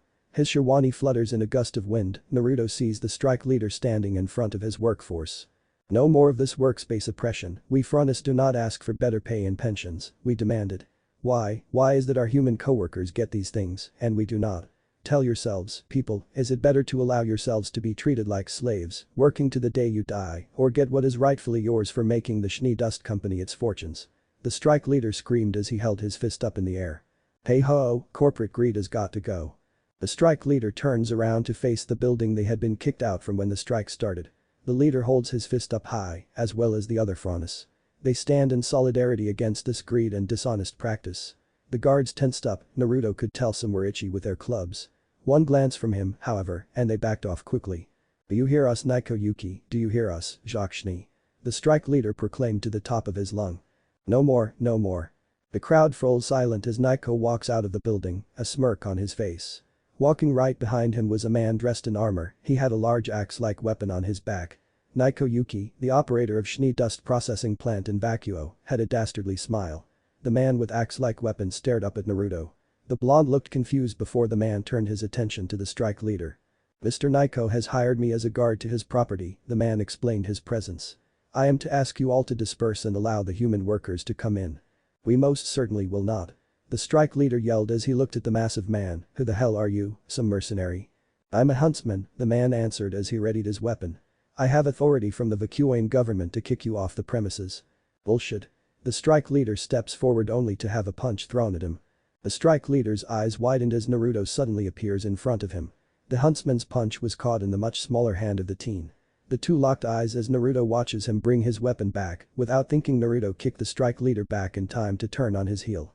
As he spun around, he grabbed his kunai and blocked the axe. Sparks flew off the weapons they used, Naruto using chakra to enhance the edge of his kunai. Mr. Naiko told me about you, the whiskered human, more like a scrawny Frontis kid. The huntsman mocked as he pushed Naruto back a little. Naruto dodged a swing from the axe when the man backed off and tried to counter him. The two clashed weapons several times, sparks flying from each other's weapon as the former Jinchuriki danced around the huntsman. Each time he tried to punch or kick, the huntsman was able to block with his axe. He couldn't risk Sage Mode, not that it would be a fight ender, it is just that people around could get hurt. Moving to the side of the huntsman, Naruto caught him off guard before slamming his against the back of the man. Only for a violet barrier to block him, his eyes widen slightly before the massive huntsman roars out and smacks Naruto away. The blonde skids across the ground, wiping his lip as he stood back up. Reaching into his pouch, Naruto produces 3 shurikens tucked in between his fingers. The huntsman sneers as Naruto launches the shuriken and easily deflects the teen's weapons. At all poultry tricks? The man asked Naruto. The sage simply smirks and pulls his hand back. A thin blue line appeared over the man's weapon before he felt it get jerked out of his hands. There was wire around it and Naruto gave it another hard pull before throwing the guy's weapon away. Ah, the huntsman gasped. What did you do? Naruto appeared in front of the man, slamming his knee into the man's face. The challenger couldn't recover as the blonde went about slamming punch after punch into his abdomen. He coughed up some blood as Naruto sent the last punch into the man's chest, making him step back and grip. His violet aura sparking around him, he grunted as he fell to his knees. Showing no mercy, Naruto slammed a haymaker right into the face of the man. It made him slide across the sand toward Naiko, who backed away as Naruto glared at him. Suddenly a ticking noise could be heard as the huntsman began to slide back to where he had been punched. The shinobi figured it out too late as he was soon kicked toward the crowd. A violet clock appeared behind the huntsman, but it was ticking backward. He laughs as he walks over and grabbed his axe. Preparing it, he then points it toward the crowd. You fought well, the huntsman chortled while readying his weapon's range mode. However, I am the victor, surrender. Naruto got up, looking down where he dropped his kunai at the man's feet. A gleam appeared in the boy's eye as he subtly formed a hand seal. The man pointed his axe weapon's gun at Naruto. Only for the blonde to disappear in an orange flash, the huntsman's eyes widened as Naruto appears below him. The crowd gasped, even some of the security guards. Not wasting his chance, the shinobi kicked the huntsman with all his might into the air. Using his semblance, Naruto formed a clone that tossed him up. Spinning forward, Naruto ends up above the man, his leg cocked and ready to go downward. Uzumaki Renden. Naruto screamed before slamming his fist into the man's back. The man yelled in pain as he hits the ground, with Naruto forming another clone that throws him into the huntsman. Hitting knee first into the huntsman's back, Naruto watched as the purple clock from before appeared and began ticking. Naruto's clone nodded as its locked eyes with the original before dispersing. Naruto jumps back in time to avoid the shots from the axe gun when the huntsman reverse time locally to the point of being kicked. Suddenly the former Jinchuriki leaps at the man, running headlong into the man's sights. A click was heard and everyone gasps as the shot impacted Naruto's head. The teen fell backward lifeless until that it is, he dispersed into smoke. The real Naruto appeared behind the huntsman in an orange flash, whose back had a glowing seal on it. So fast. The huntsman panicked as Naruto slammed his leg into the man's back. Landing on the ground, this time behind the huntsman. Naruto grabs the man's leg before spinning on his heel. The blonde twirls the larger man around and around before throwing him toward Naiko. The businessman shook in his designer shoes as Naruto walks toward the huntsman. A ticking noise could be heard as the dishonorable man roars. He launches himself back to where he was before being thrown. He points the axe gun right at Naruto. "Taste the fury of my weapon, Minotaur." The huntsman yells as a ball of fire emerges from the top of the axe gun. However, as he stands there, the crowd stood in shock as Naruto merely formed a ball of energy in his hand. The fireball was launched from the weapon as the ball of energy suddenly started becoming watery in nature. The huntsman laughs, believing that the teen was foolish to just be standing there. "Suiton. Risenbakuha." Naruto whispered his jutsu before blasting a jet of swirling water from his ball of energy. The huntsman's eyes widened as the watery jet swarms him, blasting him off his feet and extinguishing his flames. The man begins to use his semblance once again, only for Naruto to suddenly appear behind him. He crashed an elbow into the man's back, making him stumble forward. Naruto took this opportunity to reverse sweep the man's legs out from under him before punching him away in one fluid motion. He wasn't finished though. Naruto once again flashes to where he was above the man. Without remorse he slammed his elbow into the back of the huntsman, slamming him into the ground. Violet aura began to crackle around the man, just in for him to feel the prick of Naruto's kunai against his jugular. Naruto made sure to nick it so he could feel a tiny bit of blood leak down his neck. "It didn't have to come to me nearly killing you," Naruto said to the huntsman. "You could have just ignored the contract. You and I both know it was wrong." The huntsman glared up at Naruto. "What do you know? Don't let Naiko bullshit you into believing anything the supposed Bakuyan documents are real either. I know his type, they'll lie and cheat, chances are you took a fake mission. Congratulations, you got played, must really suck right about now huh?" Naruto said before offering his hand. The huntsman looked stunned. "Didn't I just try to kill you? I had friends try to kill me before knowing me." Naruto helped the huntsman to his feet. "Do not stay here unless you want a round 2. The huntsman sighs and looked at Naruto. "Thank you sparing my life, I'll go investigate the contract to see if it's real. If it is, then I pray that we don't meet again." "We won't." Naruto walks away from the huntsman who began to limp away from the area. "Now is for you." "This is crazy, you just talked down a huntsman." Naiko exclaimed as he looked around. "Guards." The guards didn't move toward Naruto or to help their boss. "I said guards, goddammit. They won't help you." Naruto reaches out and snatched the man by the collar. "So you fake documents to get a huntsman to fight me? You must be out of your damn mind, Databeo. You could have gotten yourself killed, you could have gotten a huntsman killed, and more importantly you put the lives of people here in danger from a dumbus." Naruto didn't ignore the irony of those words. "And you just stand here with fear in your eyes. You're no man." Naruto threw the man down onto his ass. "And you're not welcome in Vacuo City. That's not up to you, you're not even from here, aren't you?" Naiko yells as he looked at Naruto. Tiger runs up toward Naiko and Naruto. "Naiko Yuki, you're under arrest for the forgery of mission papers." "What? No, there's no proof of that." Naiko screamed as he got picked up by 2 officers. The police chief showed him the letter from the Vacuoan government that got sent via email. Naiko fell silent. Apparently someone had caught on after all, and slowly the businessman just lowered his head as he was dragged away. Tiger laughs as he looked at Naruto. "Got a cut there, sport." "Yeah." Naruto didn't feel the wound close as fast as it should. "I know. Damn it, I could have prevented the fight if I got here sooner." Tiger breathed as he looked at Naruto's wound. "Sorry young man, my old ass isn't as spry." "There's not need to apologize to me." Naruto laughed as he rubbed the back of his head. "What happens now though?" "I think the person next in line." Tiger pointed toward a man with glasses. "I think that guy is in charge of the building." Naruto looks toward the crowd, motioning them with his hand. They slowly began to walk forward. None of the guards dared to do anything about it. Naruto approaches a group of them. All of them threw down their clubs immediately. The man with glasses had black hair and blue eyes. He was tall in stature, but it was obvious he wasn't a fighter. The man looked at Naruto, then to the strike leader, Mr. Snowberry. "Mr. Luna, the strike leader," Mr. Snowberry greeted. "I am sure that this never would have been what you wanted." Indeed, Naiko was mad with power, always had been. Mr. Luna agreed with his underling. "Are you all still on strike as of right now?" "Of course," Mr. Snowberry replied as he crossed his arms. "What can you do to fix that?" Mr. Luna took a deep breath, looking at the furnace workers, he then nodded. Things do need change, and if it'll end this ridiculousness, I'll be willing to sit down with a contract. The crowd had smiles on their faces as Mr. Luna reached his hand out. Mr. Snowberry chuckled. Both men shook hands, making the furnace crowd cheer and clap. Naruto smiles as he began to walk away, dispersing his semblance that were hidden throughout the area. The crowd began to cheer.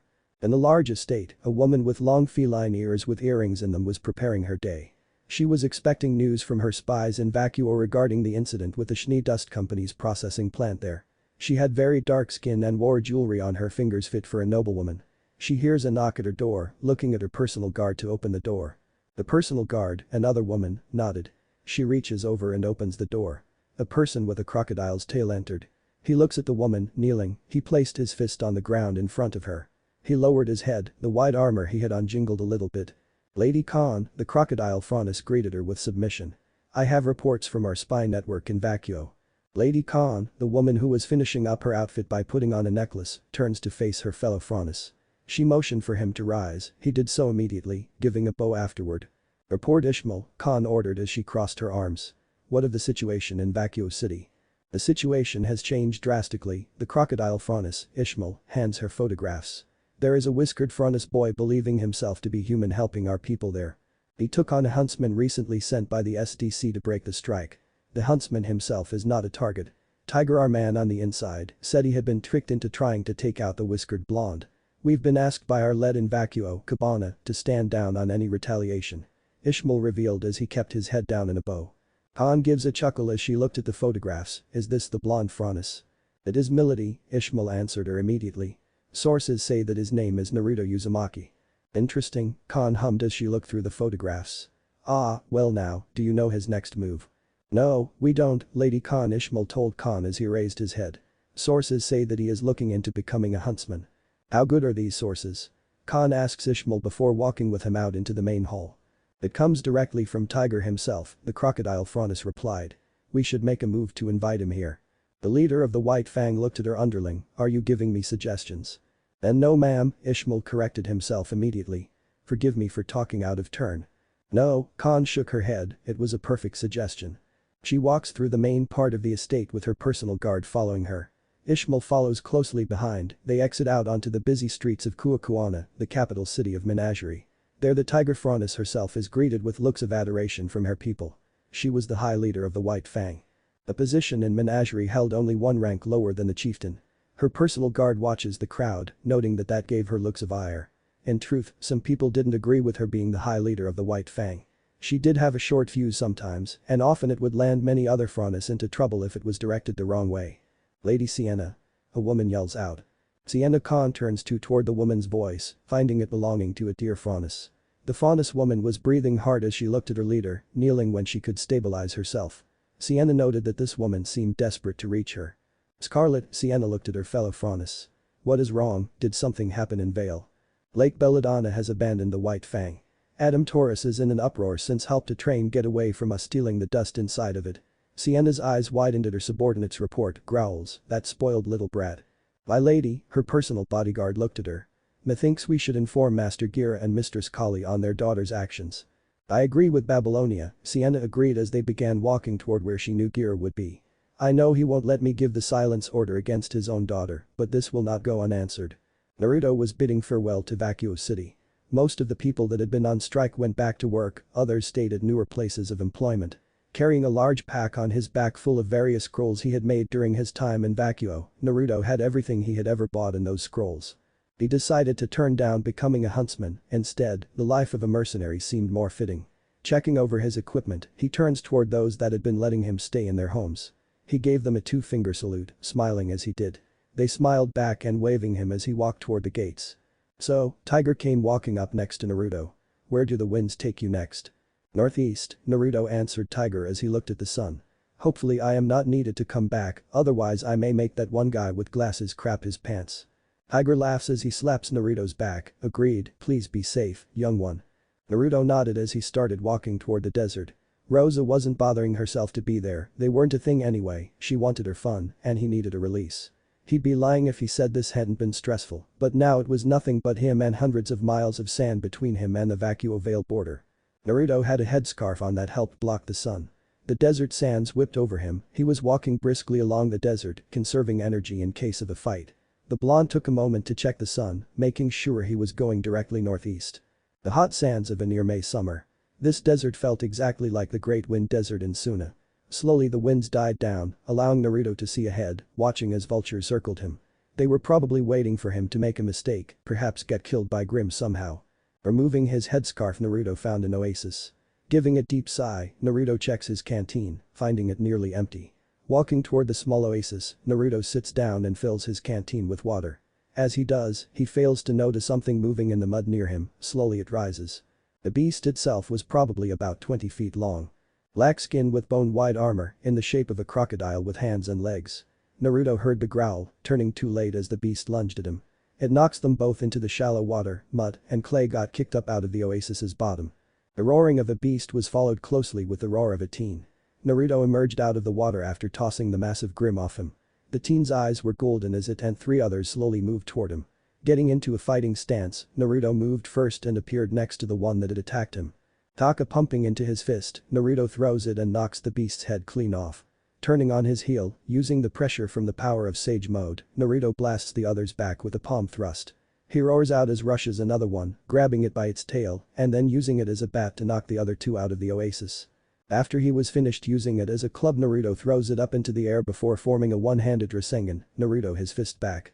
Applying wind chakra to it, Naruto roars out as he unleashes the attack. Rasengan. Shunki. Naruto roars as the beam of chakra blasts forward and destroyed the crocodile Grim. The Grim split in half before turning into black dust. The others roar out, charging at him. Naruto took a deep breath before charging at the nearest one. He leaps up and then crashes both of his fists down onto the beast. The power of Sage Mode made the beast slammed into the ground, shattering all its bone armor in itself. Landing on top of it, Naruto gripped its head with chakra from his feet before rolling forward and ripping it off. He threw the head at its old surviving kin, it roared and ran at Naruto on all fours. The golden-eye blonde roars in return as he charged. A heartbeat later, Naruto had punched the beast literally in half. The last of the Grim that had attacked him floated in the winds as black dust. Naruto stood there, taking a deep breath as he deactivated Sage Mode. Walking back toward his pack, he found where one of them had crushed it. His eyes widened as he got his scrolls out, finding some of them destroyed. The ones that were destroyed had the food stored in it. He growls and throws the broken, tattered scrolls toward the desert. Fuck, Naruto screamed in frustration while punching the ground. God damn it, fuck. He yells out into the desert, who else wants some? Suddenly the sands explode with a giant worm-like Grim emerging from the sand, heading right for the oasis. It was as tall as one of the tallest buildings in Vacuo. Jumping out of the way, Naruto watches as the worm Grim literally eats the oasis. Beyond enraged, Naruto reactivates Sage Mode, Kage Bunshin no Jutsu. 5 clones appear beside him, each one holding out their hands to the original Naruto, forming 2 sets of Rasen Shuriken. The ground shook from underneath them, Naruto nodded to his clones, and one reached over while activating Sage Mode itself and throwing him into the air. The giant worm Grim emerged, its black mass and bony armor jingled and swam through the sand. However, its maw wide opened, it obviously couldn't see the bladed sphere of a Rasen Shuriken enter its throat. Followed by another being thrown toward the ground where some Grim had dropped off after catching a ride with it. The beast roars in pain just before the midsection suddenly explains into a wind dome that shreds it apart. The blonde landed back in the desert sand, feeling the last of his nature chakra reserves leave him. Spitting onto the ground, Naruto just breathes hard, still furious. Then horror dawned upon him, he turned toward the hole that had been an oasis. Luckily, somehow his backpack was still there, he just took a seat on the sand. Taking deep breaths to calm down, Naruto just watched as clouds rolled by under the desert sun. Maybe leaving Vacuo was not such a well thought out plan, Naruto thought aloud. Oh well, I guess there's no turning back now, right Kurama? The silence hit him hard, he just looked at the sand, oh yeah, you're not here, not anymore.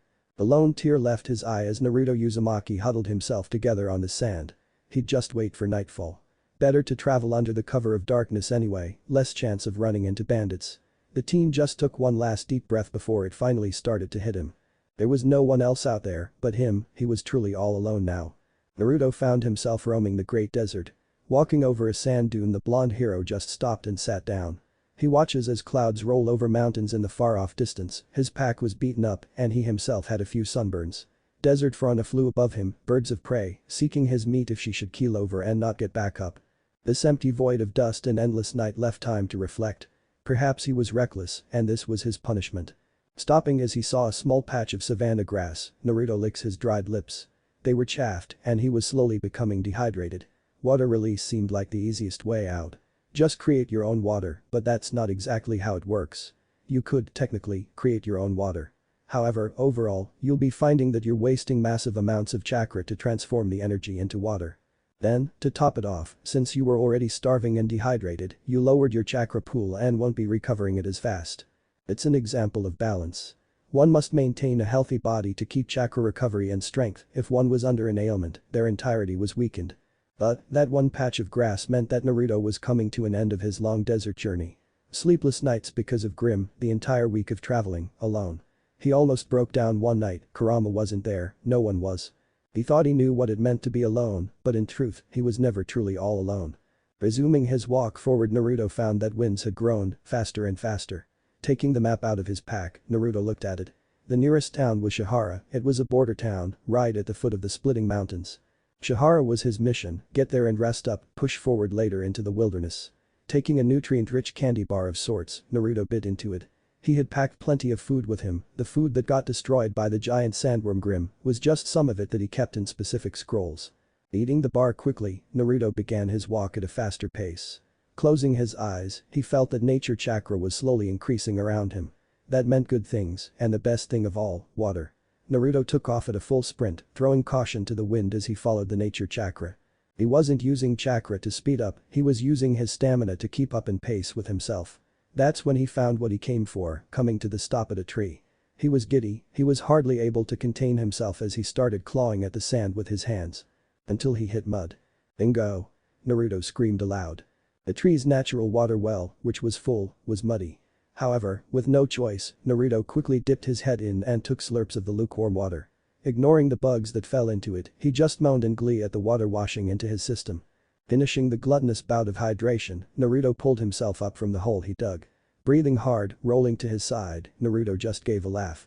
His face was muddy now, his hands had clumps of mud on them. However, he didn't mind it, in fact, he reached and covered the sunburns with mud. Wiping his arms with mud, Naruto made sure to coolest patches onto his skin. Leaning against the tree, Naruto closes his eyes and just found himself unable to stop laughing. Yeah, that's right, I'm still alive assholes. Naruto yelled out in laughter. He flicked off the desert in front of him, your giant worms and your freaking bipedal crocs can go kiss my blonde skinny ass. Woo. Naruto celebrates. Heading up, filling his canteen, the former Jinchuriki takes stock and just looked toward the mountains in the horizon. Shihara was a small town, it was walled with stone, the town had some trees in it. Mostly surrounded by savanna grass, its tallest buildings were the guard towers at the very corners of the town. The blonde had changed his clothes when he got near the town, using a nearby river to bathe himself, so he didn't look like some crazy person. The river had a much better taste than the tree well's water did. Getting to the gates of the town, the guard stopped him. Hold there, traveler, the guard stopped Naruto. State your business.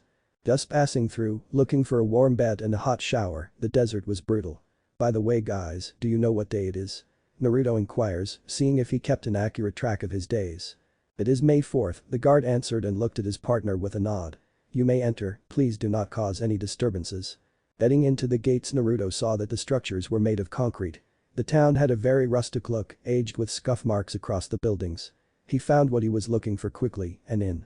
Walking toward it, Naruto saw some people giving him some looks. Perhaps they're sizing him up, maybe it had to do with the sunburns on his face and such. Making his way toward the inn, Naruto saw the name of it, the Gentle Breeze. Entering the Gentle Breeze, Naruto found that the smell of fresh made his mouth water. Walking over to the counter, the teen took a seat while shrugging his pack off. A bartender turned toward him, she had a smile on her face as walked over toward him. She was obviously a few years his senior. Hey there Han, how can I help you? Naruto smelled the food in the air. What's that I'm smelling? Oh, that's our signature meat pie. Naruto's eyes lit up at her answer. The blonde composes himself, I would like a meat pie and a room for a couple of nights, please. Sure thing Han, the woman watches him get his money out. It'll be 200 leans. Smiling, the woman took the money, putting it into a register. The woman walks toward the back, Naruto could hear some talking before she comes out with a plate. The food steaming hot, Naruto's mouth was watering as he quickly reached over to the knife and began to carve away. He didn't care how it looked, he quickly dug in. Tearing through the meat pie with no hope of missing a moment of it. Finishing his piece of meat pie, Naruto leaned back and patted his stomach. Did he seriously feel full? Man, that was good, can't wait to tell. Naruto sighed as he looked down at the plate. No wonder he felt full. Kurama. You alright there, sugar, need some more? The bartender asked as she picked up his plate. Naruto nods, please, also do you by chance have any alcohol? Sure do, the bartender laughed as she looked at him. You 16? Yeah, I'm 17, Naruto answered. Okay then, what would you like? The bartender inquired as she walked over to the display cooler. The blonde just sighed, I just want a couple of beers, best you can think of miss. Rothschild, Ivory Rothschild, the woman told him her name. You? Naruto Uzumaki, Naruto answered as he nodded his head as she handed him his beer. Thank you. The blonde's day went by quickly. He watched television regarding recent events in Vacuo and Vale. How in Vale City there was apparently robberies happening at the docks there and some douchebag named Roman Torchwick was just making life difficult. There was also the White Fang being in the news. From what Naruto learned in Vacuo, each country had a different sect and apparently, Vale's sect was rife with corruption. Slowly, he felt his buzz coming on, he finished his last beer. The team just leaned back in the wooden chair before watching as the sun went down from outside the window. Watching as the repeat of the same news report came on for the umpteenth time, Naruto got up. He stumbles past the bartender, a guy this time while grabbing his pack and key. Walking up the stairs, the blonde makes his way toward his door. There, he walked into his room. Stripping off his clothing, the teen found his way into the bathroom. He saw that it was a standing shower, not too different than some of the hotels he had stayed in the elemental nations. Turning the shower on, Naruto walked inside and allowed the hot water to wash over him. Slowly, he just leans against the back wall as the hot water washes over him. It started hitting him hard, now, it hurt. He felt his heart shatter as he slid down the wall, sobbing as clutched his face. Fuck, Naruto cursed as he shook his head. Damn it. Crouched down, holding himself as the water washes over him. The drunk teen was looking at his reflection, he just leaned his head on the glass. He sobbed as his drunkenness took hold, slurring curses at himself and at anyone willing to listen. The teen just trailed back to memories of friends and his first true family. The times he first learned a jutsu, the time he thought of someone as more than just a friend. The first time even he made love to a girl and how it affected him. Naruto was lonely, he felt alone, he needed contact and needed connection. That was part of the reason he just did his thing with Rosa, he wasn't even sure in his drunken state of mind, looking back on it. Was he using her, or was she using him? He didn't mind the sex was the best his limited experience had to offer, yet every time it was empty. That's probably why he wanted to leave Vacuo, no sooner than he got done with helping them out, it had everything to do with just wanting to be away. Only for him to become lonely again, also alone. Huddled under the hot water of the shower, Naruto just wanted to wake up.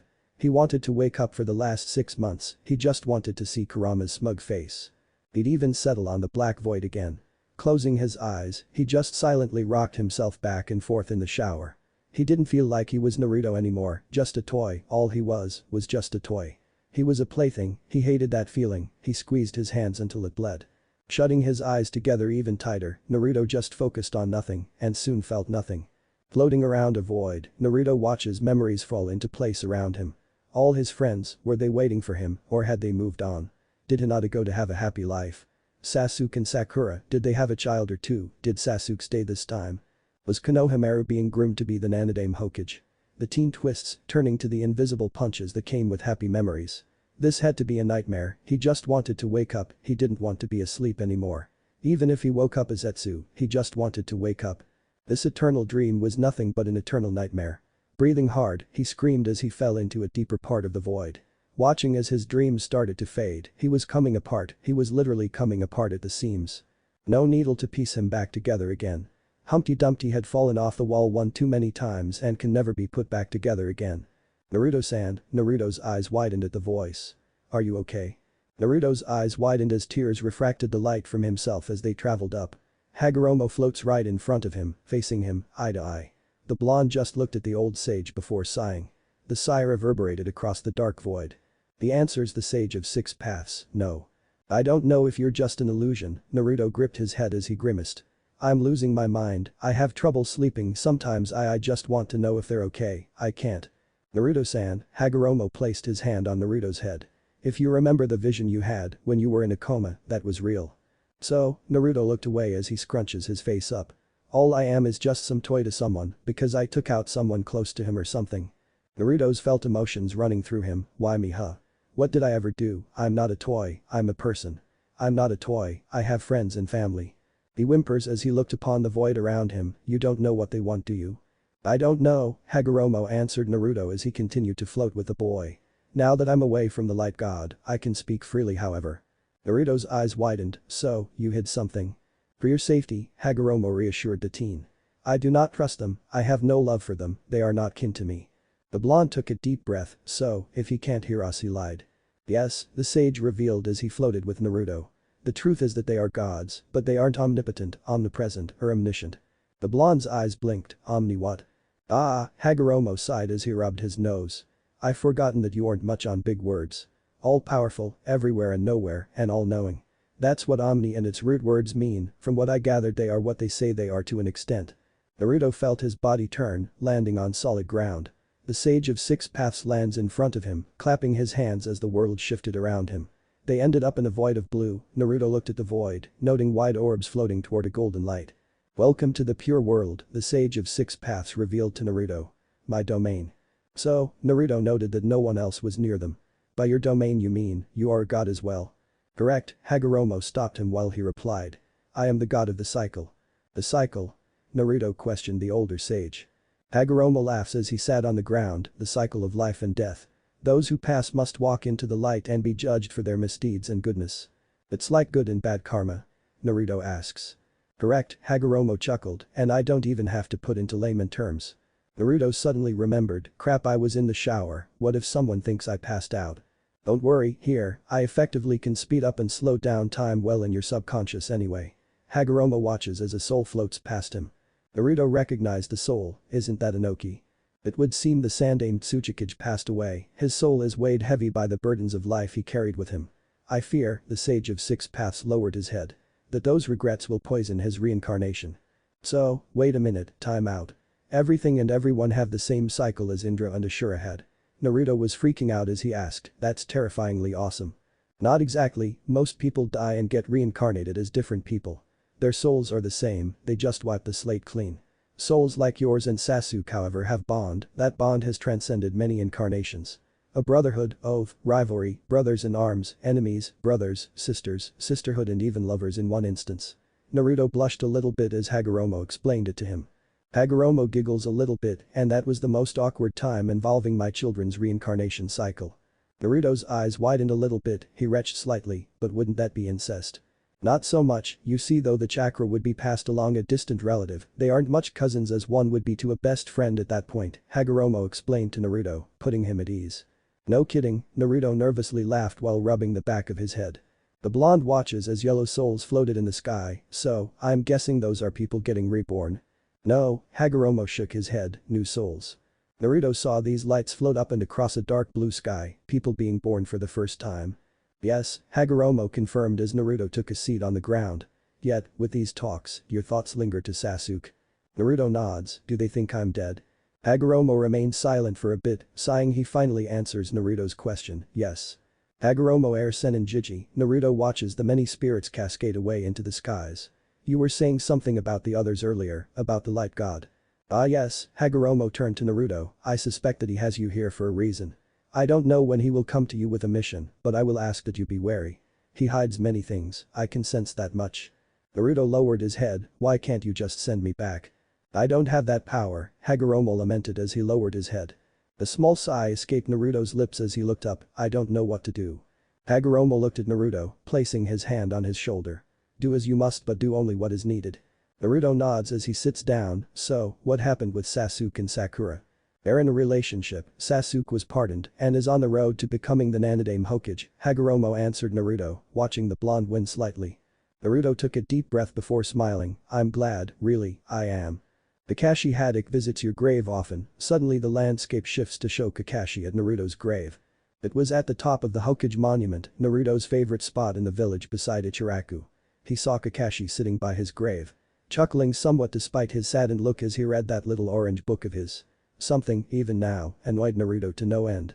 Naruto walks forward, reaching out to Kakashi, only for his hand to pass right through him.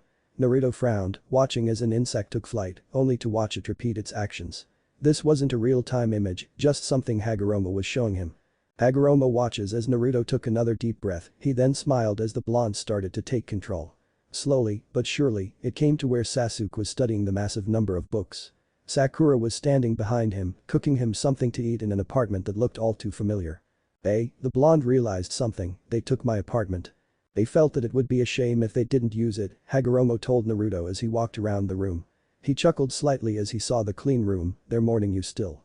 Naruto clenched his eyes, tears spilled from them, Sasuke team Sakura-chan. The blonde then took notice of something, it was a bulge in Sasuke's pocket, a box shape. He stopped crying, then looked at his brother in arms. He had a smile on his face, a genuine smile, a contented one. Something that Sasuke rarely had, even as kids, he simply looked happy. Sakura did as well, she was cooking miso. So, Naruto breathed in.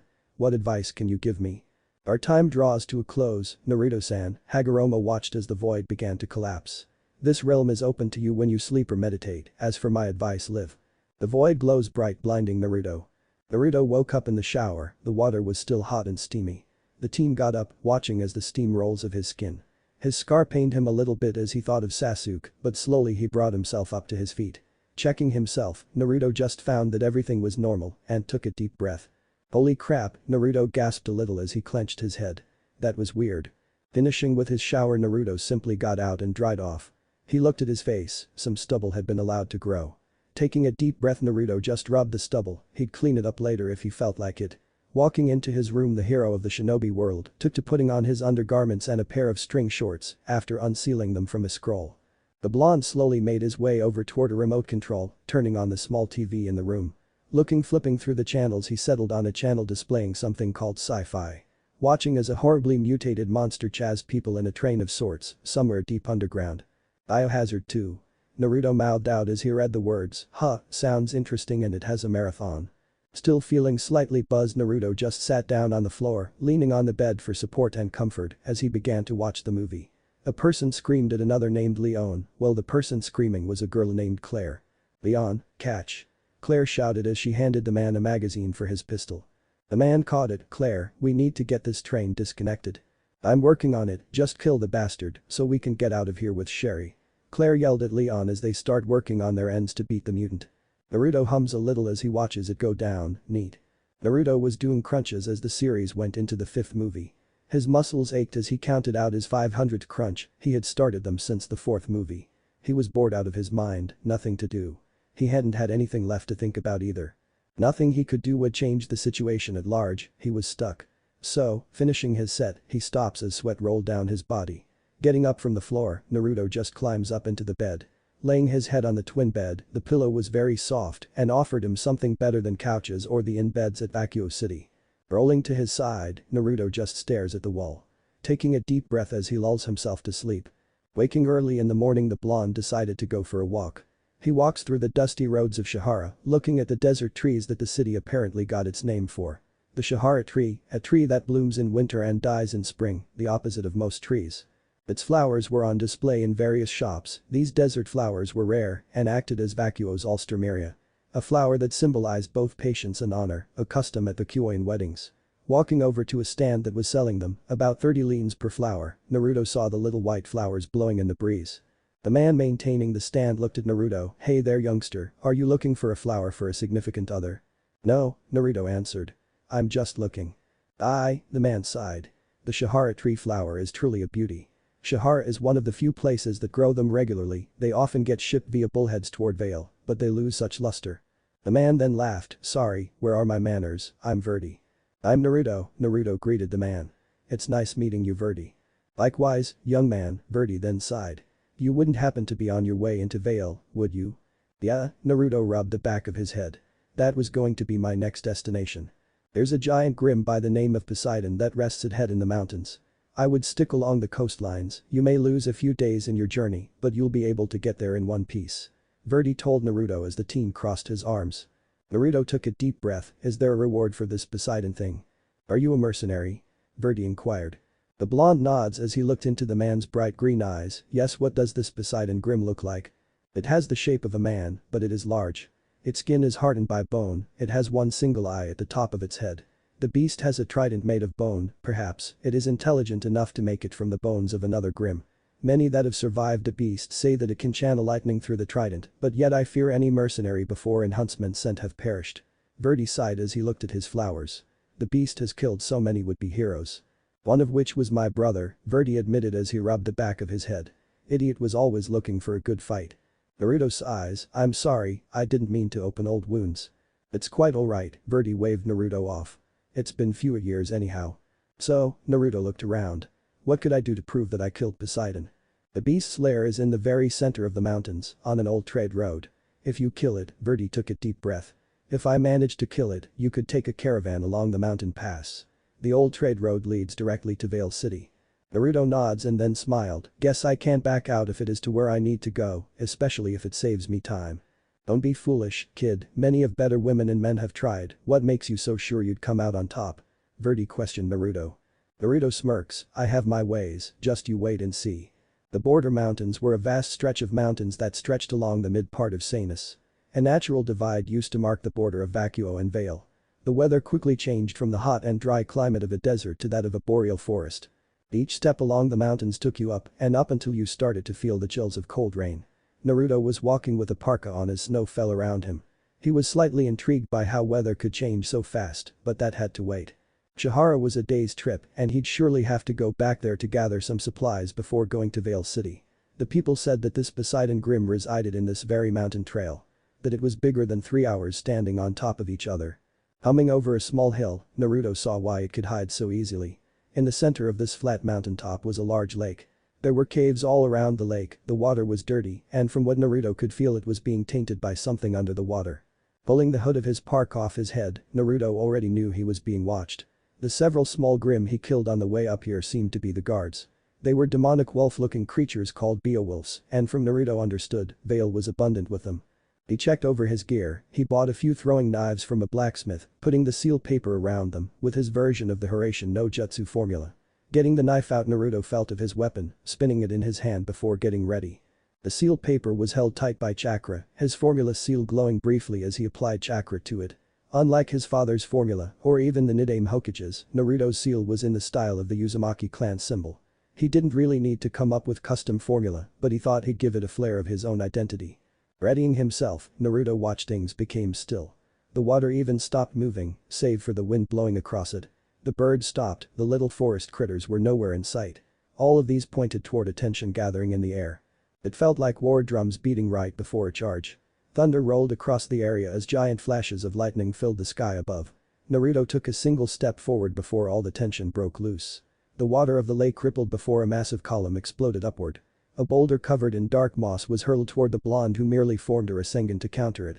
The boulder exploded just as Naruto saw the beast emerge. The beast, Poseidon, had a large figure. It was covered head to toe in the bone armor most normal Grimm had. Save, this armor was very thick and it stood as tall as the villagers said it would have. An impressive 9 meters, with a large trident of sorts, firmly grasped in its left hand. Poseidon had one eye in the very middle of its face and a fish-like face with many rows of sharp teeth. It roars out at Naruto, the blonde watching as electricity crackled around trident it held. The monster slammed its clawed hand into the water as it started walking toward the bank of the lake. Naruto watches it slowly shuffle toward him. Its single bright red eye glared at him before it suddenly took off in a full-blown sprint. Naruto's eyes widened as he didn't expect something so large to be so fast. Without preparing himself properly, Naruto was forced to make a Rasengan to counter the beast's charge. The massive Grimm roars out as it stumbled back. Naruto was about to attack before the beast raised the trident up and caused lightning to fall toward it before its body glowed.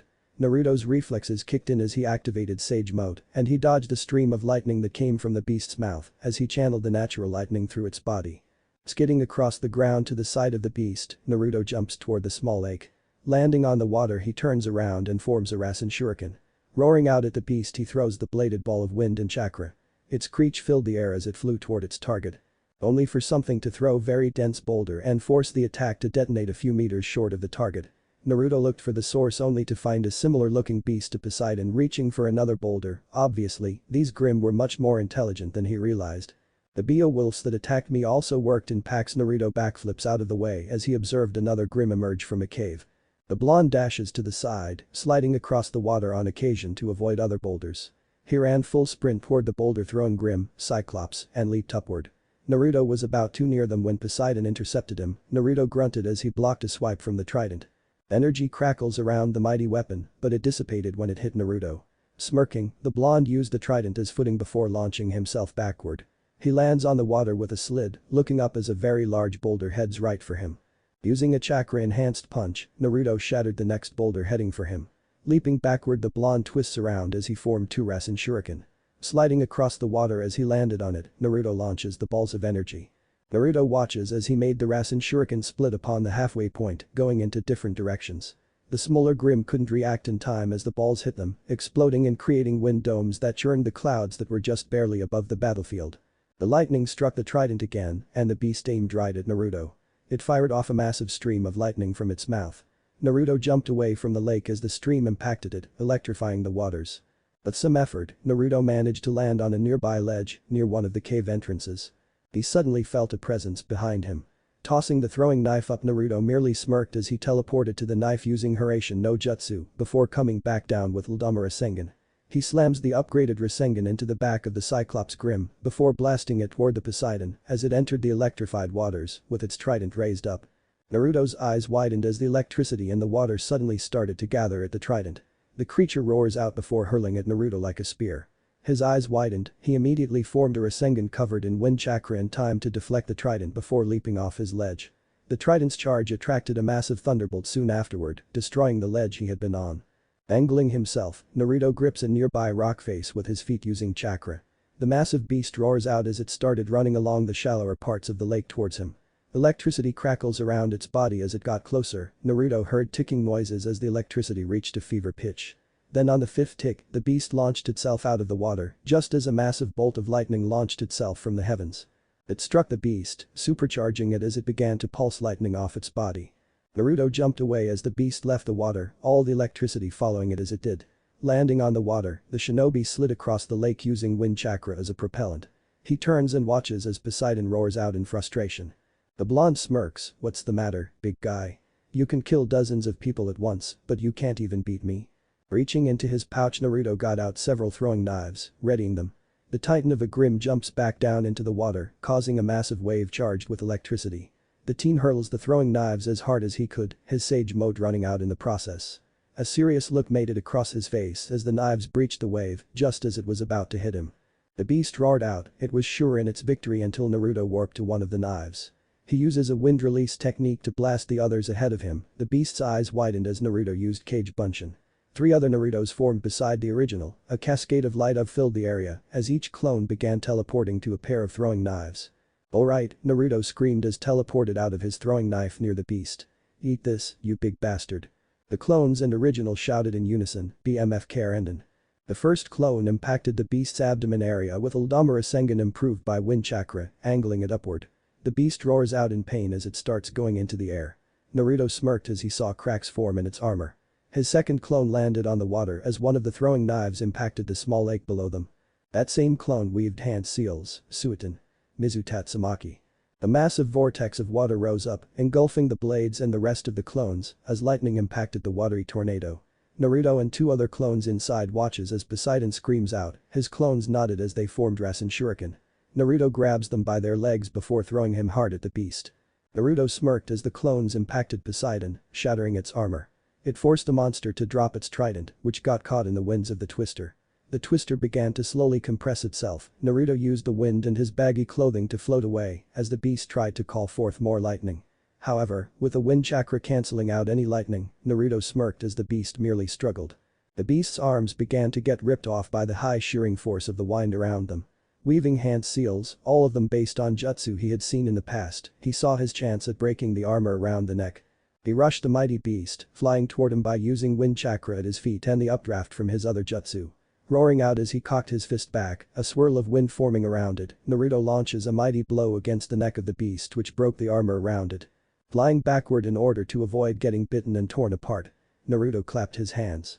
Using his chakra, Naruto formed chakra wires as he launches himself by using wind chakra. The wires wrapped around the beast's neck just as he flew past. A sharp tug from the blonde was all that needed. Without needing to fear electricity from the beast, Naruto pulled the wires tightly. The head of Poseidon came off just as the tornado of water died down. Naruto lands on the nearby shore, a loud boom sounded as the beast's body turned pure black before exploding into black dust. The teen landed on a nearby ledge, watching as the dust faded to the wind. He saw some other grim Beowulfs and a jellyfish-looking one scurry away. He stands there, watching as the waters slowly came to be still once more. The mighty trident slammed into the earth just above Naruto, the blonde swallowed a bit as he'd totally forgotten about the weapon. Since it didn't disappear with Poseidon, Naruto had his way of proving victory. Feeling natural energy returning to the area in troves, Naruto smiled as he entered Sage mode. He walked over to the trident and gripped it with chakra. The massive weapon was probably 2 stories high at the very least, and it was heavy. Naruto pulled it from the earth that it sunk into, he held it up above his head in Sage mode before turning around and began to walk toward the edge of the cliff he was situated on. He faced the old road that Verdi had talked about, the trail leading to Vale City. Without much ceremony the blonde roars out before throwing the trident down into the trail. He leaped off the cliff edge, landing on the ground with a hard thump and standing back up easily. Verdi looked at a picture of his family, noting his younger brother. The young man was dressed in his huntsman attire. Looking up at the border mountains, the man had watched an even younger man walk toward the mountains. He had already gathered Shahara flowers to honor the young lad's sacrifice. As pointless as it would be. Suddenly, there was silence in the village. Guards running toward the entrance, Verdi was on edge. Usually when that happened there was a massive bandit raid about to happen, but instead, there was cheering. Verdi found himself walking toward the gates, seeing the young man before lugging a mighty trident of black bone. The blonde roars out as he slammed the trident blades first into the ground in front of the village. He fell to his knees, breathing hard. Many of the guards looked at each other, then began to cheer louder than before. This was real, Poseidon was dead. Some of the guards ran over, grabbing Naruto and hoisting him up. They didn't care how he had done it. The monster was dead. Verdi looked at the blonde teenager and then toward the mountains. He found himself smiling as he noted a bright little light at the very peak. It was green in color, the same color as his brother's aura. He nodded, watching the light slowly drift into the skies. His brother's soul was probably restless over the failure, and now that had been remedied at last. The beast is slain, the beast is slain, praise to gods above, the beast is slain. He heard people chant as they carried the blonde, a chant that was old to Shahara. Naruto had a goofy smile across his face, but that didn't matter. The teen had done the impossible in Verdi's eyes. Naruto was with a lot of people in the inn, many of them clamored around him as he weaved a very edited tale of how he killed Poseidon. The teen motioned with his hands, telling them how he had come upon some dust deposits on the way there.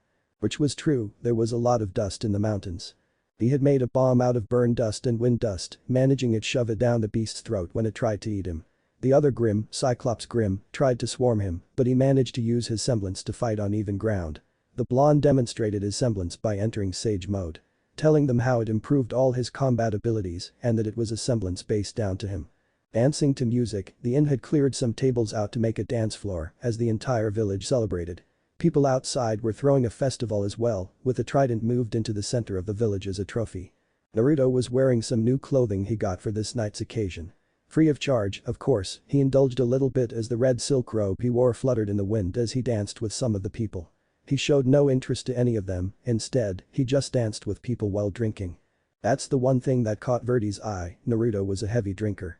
However, it was a small price to pay for a village plagued by that bastard Grim. The young lad wasn't demanding anything in return, he just went and did his duty. The songs died down as the village leader came into the inn, he was an older man with gray hair and light brown eyes.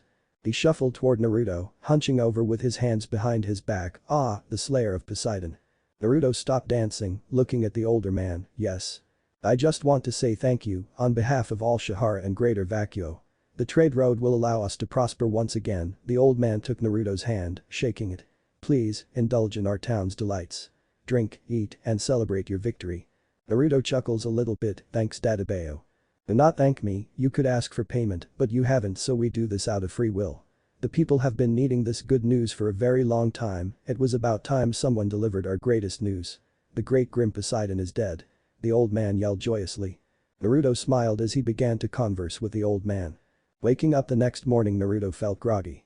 The teen got up, stumbling slightly as he went into the bathroom. He retches as he throws up in a toilet. He had drunk a lot last night. A lot more than he did the previous few nights. The alcohol helped him sleep, helped him keep his head clear, the loneliness at bay. The teen took a deep breath as he took his clothing off and walked into the shower. Turning the water on, the blonde rests his head against the glass. He had a splitting headache, he slowly found his vision going in and out. Falling to the side, Naruto grunts in pain as he clutched his head as he faced the light. He struggled to get back up, his breathing became labored as he grimaces in pain. The teen took a moment, gathering himself to stand back up. He felt something run out of his nose, discovering little bits of blood dripping from it. Weaving hand seals, Naruto pressed his glowing palms against his forehead. Taking deep breaths as his healing jutsu began to take effect. Slowly, the headache began to die down, becoming a minor migraine. He was slightly shaken by the fact his nose started bleeding. He holds his head up and spits out any excess blood that filled his mouth. Grunting and lightly complaining, Naruto began to wash, wiping the blood that had fell on his chest and his lips. He took deep breaths, for some reason he felt lightheaded. The light was really bothering him, so he got out of the shower briefly to turn the lights down.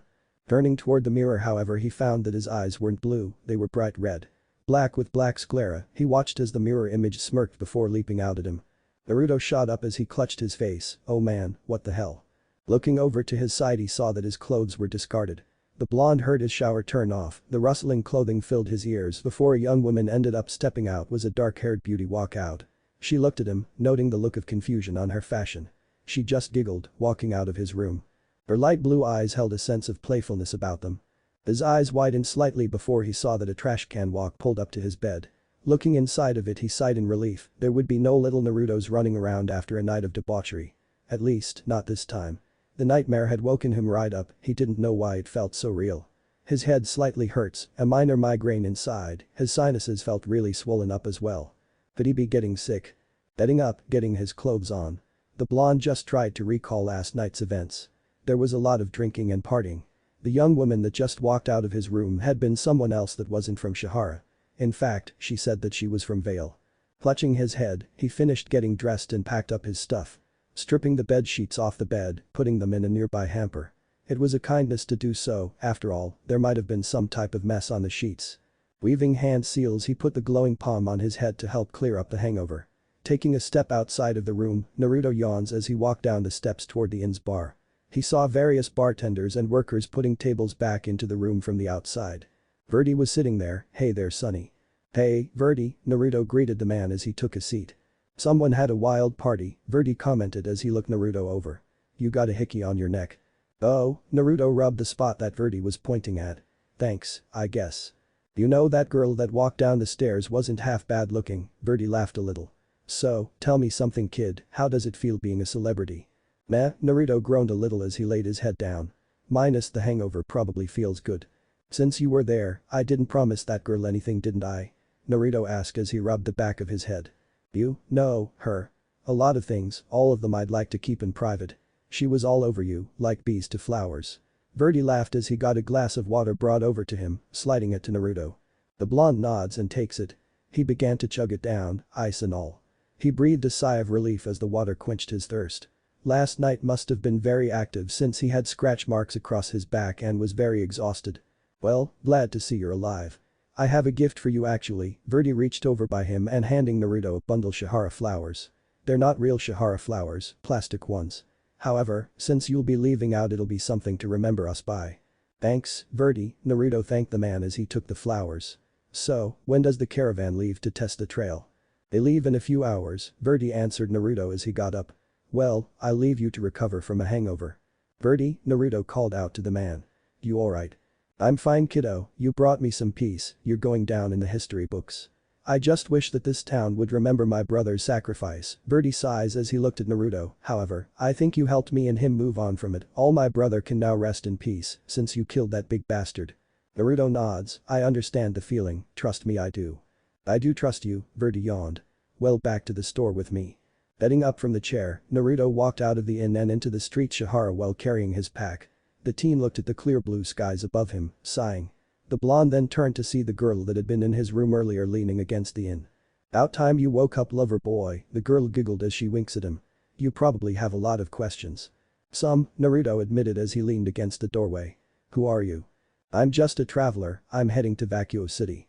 Stopped by here, saw a party, and decided to join in the debauchery. I say though, kind of glad, it was fun last night. Have any regrets? She inquired, though she had a sly smirk on her face. More memories flooded Naruto's mind, not particularly, but I really wished I got your name. Meh, the young woman waved it off. My name is Vernal. So, Vernal, why are you headed toward Vacuo? Naruto asked as he looked at her. She rolled her eyes with a smile, I'm just doing a mission there, that's all I can say, lover. Naruto blushed at the nickname, thanks, Vernal Air My friends call me Blue Eyes, she walked over to him. I do have to say. The moniker fits you better. Naruto smiled slightly, thanks, so do we just go our separate ways? You could tag along, but I'm not really looking for anything serious. Besides, what's the harm in a little bit of fun? No wonder I feel like crap, Naruto thought with a fake smile. Yeah, you're right. I'll see you around, Vernal, hope you have a good journey. I'd avoid the giant sandworms. Damn, those things are real, Vernal laughed a little. Raven is definitely going to owe me double, frigging death worms and bullshit. So, they're called death worms, I just called them assholes, Naruto told Vernal, making her laugh. She rubbed the back of her head, but that's too broad, death worms makes them sound cooler. Yeah, well, I think you'd be safer taking bullhead there. I think Verdi told me that they get a regular bullhead in every Tuesday and Friday here. So, Naruto rubbed the back of his head. You should wait for one just to be on the safe side. I'll take it into consideration, she walked to him before kissing his cheek. You have fun being a hero now, been hearing around town that's what you are. Thanks, Naruto blushed before she walks off. The teen sighed, I really need to stop drinking. Naruto walked with the caravan through the woods of Vale's giant forest. The last 2 days traveling had made Naruto think for a little bit. He had a beer bottle in his hand and was riding in a wagon. It was his turn to rest, while a huntsman took to the watch. They had made it past Poseidon Point, the mountain region where that mighty Grim had been at. Slowly, he finished the bottle, putting it into a pile inside a bin in the wagon. He felt alone again. The teen didn't know what was wrong with him, one minute he felt okay, the next he felt severely depressed. Thinking about Kurama and everyone else didn't help him in the slightest. Instead, sitting in the wagon, he tried to drink the feeling away. Sometimes he woke up in a cold sweat, one night he had a nightmare where he was trapped in the Mugen Tsukiyomi. Then came the dream of where he took Kagaya's place. It was startling to see people he knew cowering before him. All the while his hands summoned storms, his eyes cast a cerulean glow, and people called him the Kitsune Kishin. It had been one of his darkest dreams. Something that the teen didn't have often, but it meant one thing, the darkness inside of him was back. Sighing, the blue-eyed hero just huddled in the wagon. The air outside was getting colder, slowly but surely. Rain pelted the wagon's covers, with the blonde watching as a tiny slit in the fabric tripped water into a nearby pan. Grabbing the pan, the blonde tilted it back and drank the water that flowed from it. He felt buzzed, but he also felt empty. This wasn't something that someone could understand, being lost in an unknown world, uncertain to what anything has planned for you. It felt very sinuous, with no pathway leading to the same place. Letting himself adjusted, the blonde merely stared out into the darkness of the rain. A storm was brewing above, his sage mode senses allowed him to sense it. He found that Vale's forests were abundant in natural energy. So much so that he could enter sage mode without a problem. This place also felt a lot like the land of fire back on his world. The natural energy was pristine, but he could feel them. They were black spots in his senses, they hung around miles and miles. There was a very large black spot underground somewhere, it wasn't moving there, just lying dormant. He felt of it, taking a deep breath, it was very big. Easily over hundreds of meters. He hoped that he didn't have to fight it, not anytime soon at least. It was troubling as well, he didn't feel anything like that in Vacuo. Then again, in Vacuo, he could have trouble gathering nature chakra. The teen closed his eyes, memories of the night 2 days ago flooded them. Vernal didn't seem so bad, and perhaps he was gaining a reputation. He doubted it, it wasn't unnatural for someone to have a sexual partner from he understood. There was a sense of freedom to it all. Not having to watch out for other shinobi, not having to worry about Akatsuki coming to literally rip your soul apart, not worrying about rabbit goddesses or destiny. In irony, perhaps mockingly, this is exactly what he wanted as a child beside being Hokage. Freedom. This was a dream turned into a nightmare. He had no friends, even if it seemed like it. No one really got to know him, it seemed like no one really bothered to know him. Rosa saw him as a prospect for an FWB, and he succeeded and surpassed what she expected. To say Naruto hated that term would be an understatement, but like with all living things, he had needs. Wasn't wrong to fulfill them either, sometimes a person needed to scratch an itch. It wasn't like he was forcing them to do what he wanted or going around promising them anything. There was no harem of girls that would please him in any fashion he wanted, and to be honest about it all, he found the prospect of a harem very troublesome. Hearing the water trip into the pan, the blonde just winced. It gave him a headache to hear it, holding his head, the teen's eyes opened to see the storm raging outside. Sighing, he suddenly retched and crawled to the entrance of the wagon. Throwing up, Naruto looked at the muddy ground below, watching as rain pelted the puddles. Wiping his lips with his forearm, the teen got his parka, putting it on. Stepping out of the wagon, the blonde walks toward the back of the caravan. There he saw the huntsmen, all of them walking with their own parkas on. "Hey guys, go ahead and get in a wagon," Naruto told them as he pointed toward the caravan with his thumb. The huntsmen looked at one another, nodding. They moved past Naruto to enter one of the caravan's wagons to rest for a little bit. Taking a deep breath, Naruto watched as lightning flashed across the sky. It reminded him of Sasuke's jutsu. Taking a deep breath, Naruto began to vibrate his chakra in his right hand's index finger. There was a spark, followed by a crackle. He looked down at it. Ever since entering 6th Path Sage mode for the first time, he gained an understanding of how chakra worked. How to form other elements and such. It was all basic to him now, he just preferred other elements over others. Looking at the storm above him, Naruto could have sworn he saw something flying in the clouds. Taking a deep breath, the blonde watched the caravan closely as he formed several cage bunching around the area.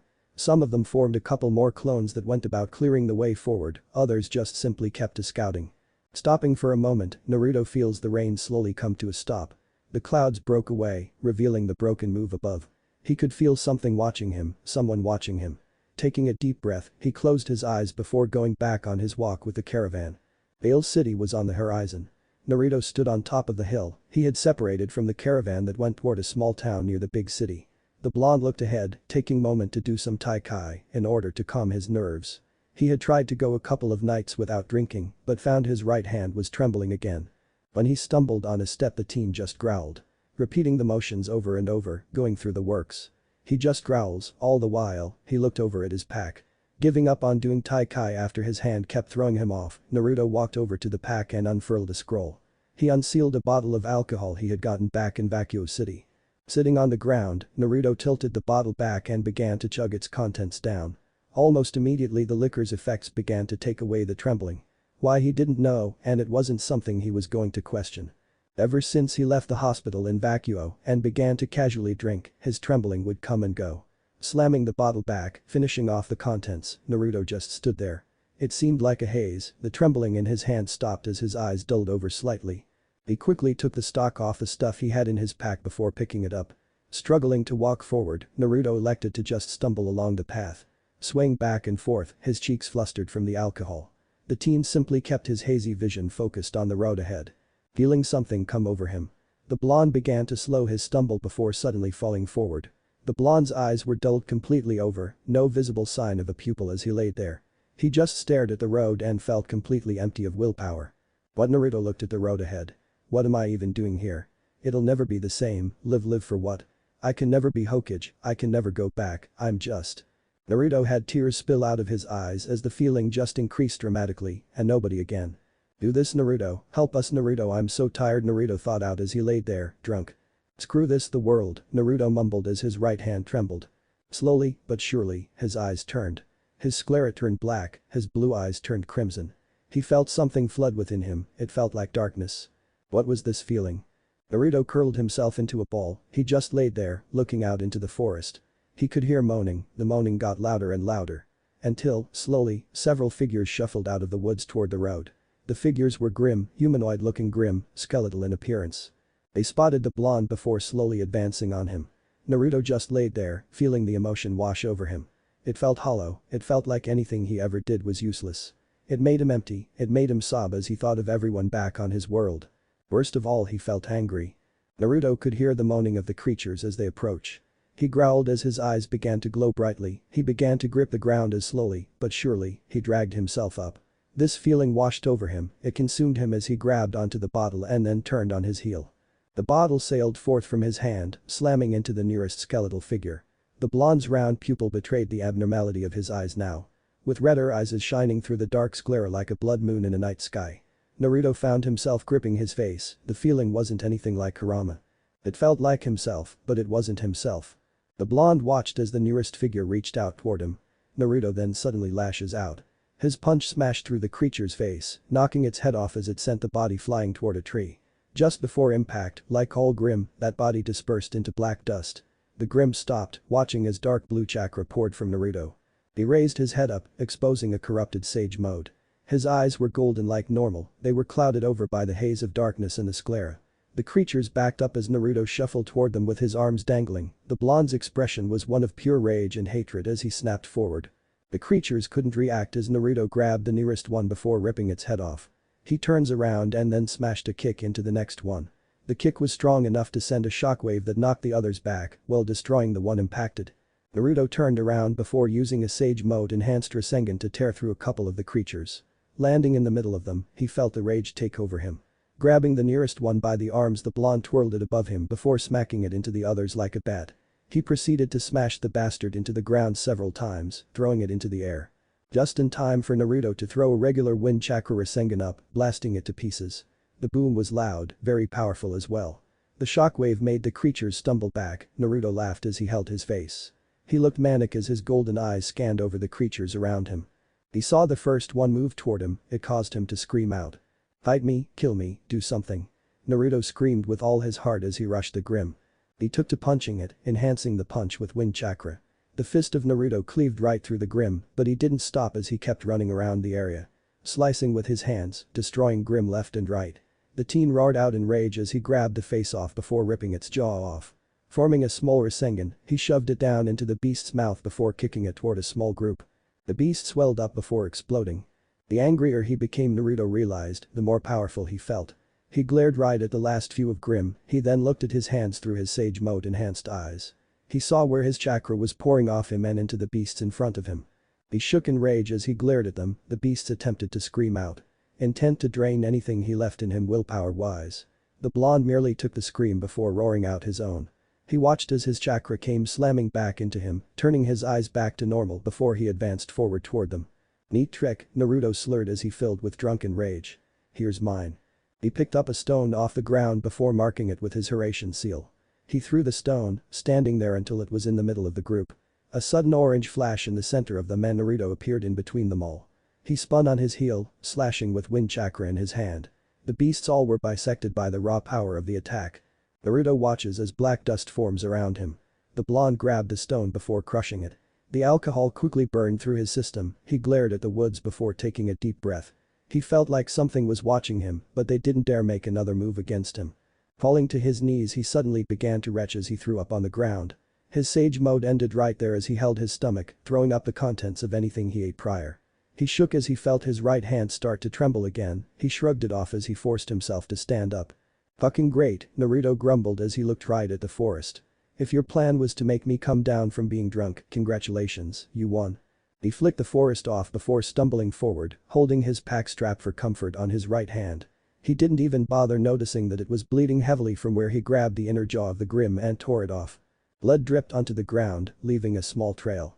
He became woozy as he felt numb, everything around him felt numb. His ears ringed before he found himself stumbling and nearly retching again. Something about what they did when they took his chakra was just afflicting Naruto. It felt like they were not only taking his chakra, but everything else spiritually. It shook him down to his very core. Stopping, he finally addressed the bleeding on his hand. Looking at it, the warm liquid dripped down, forming little splotches across the ground. Growling, Naruto just weaved a few hand seals before placing his left hand over the wound. Hissing as the wound burned, steam rolling off it. Naruto took the time to just sigh, trying to clear his head of what just occurred. He felt something dark inside of him, it wasn't anything like he felt before. At least, not like he could remember. The teen finished healing his hand before looking at it. It was fully healed. Vale City was massive, Naruto struggled to comprehend the tall structures all around him. The number of vehicles and other machines moving about. The teen looked at them all, walking along the streets, carrying a pack. Some citizens avoided him, others just bumped against him. The teen was just awestruck, he had never seen anything like this. Taking time walk toward a hotel, Naruto entered the building. There was a fountain in the center of it, from what he could tell it was seriously high-classed. The teen was about to walk up toward the receptionist's desk before getting stopped by a few security guards. "Sorry sir," the guard stopped Naruto. "There is no vacancy." "Aka, what now?" Naruto questioned them, rubbing the back of his head. One of the guards rolls his eyes, "It means there are no rooms available." "Oh, well crap, thanks." Naruto walked out of the hotel before watching a couple walk in. He got curious and then watched as the security guards didn't stop them. Instead, the couple got to the receptionist and booked a room. Naruto growled, re-entering the building as he opened the door. The teen looked at the officers in there. "Hey, what's the big idea?" Naruto called them out. "I come in here to pay for a room and I get told no, only for someone else to come in and get one." "Sir," one of the security guards got toward Naruto. "I'm sorry, but we do not know what you're talking about." The teen recoils a little bit, "Are you seriously calling me blind? Are you?" The man questioned. Naruto just growls and walks away, kiss my ass. Hey, animal. The security guard yelled out, don't you ever tell your betters that. The teen struggled to make it out the door, instead, he just stood there. Taking a few deep breaths, he just walked away. He needed to control his anger here, he couldn't lash out. He didn't really want to draw any unwanted attention from potential criminals and such. Hey, Naruto turns toward a voice, kinsman. The blonde found the voice belonging to a girl with deer antlers in an alleyway. The teen sighed, walking toward her, he decided to just get away from the crowd. The girl smiled as she looked at him, she had her scroll out, a communications device, and looked at his picture on it. The girl introduces herself, I'm Servina, you wouldn't happen to be Naruto Uzumaki, right? If I am, Naruto answered her, what of it? I'm pretty sure you are, forgive this sudden introduction. The White Fangs seek you, and I bring an invitation from them. Lady Sienna Khan herself will be in Vale a few days from now, she asks that you meet her at this location.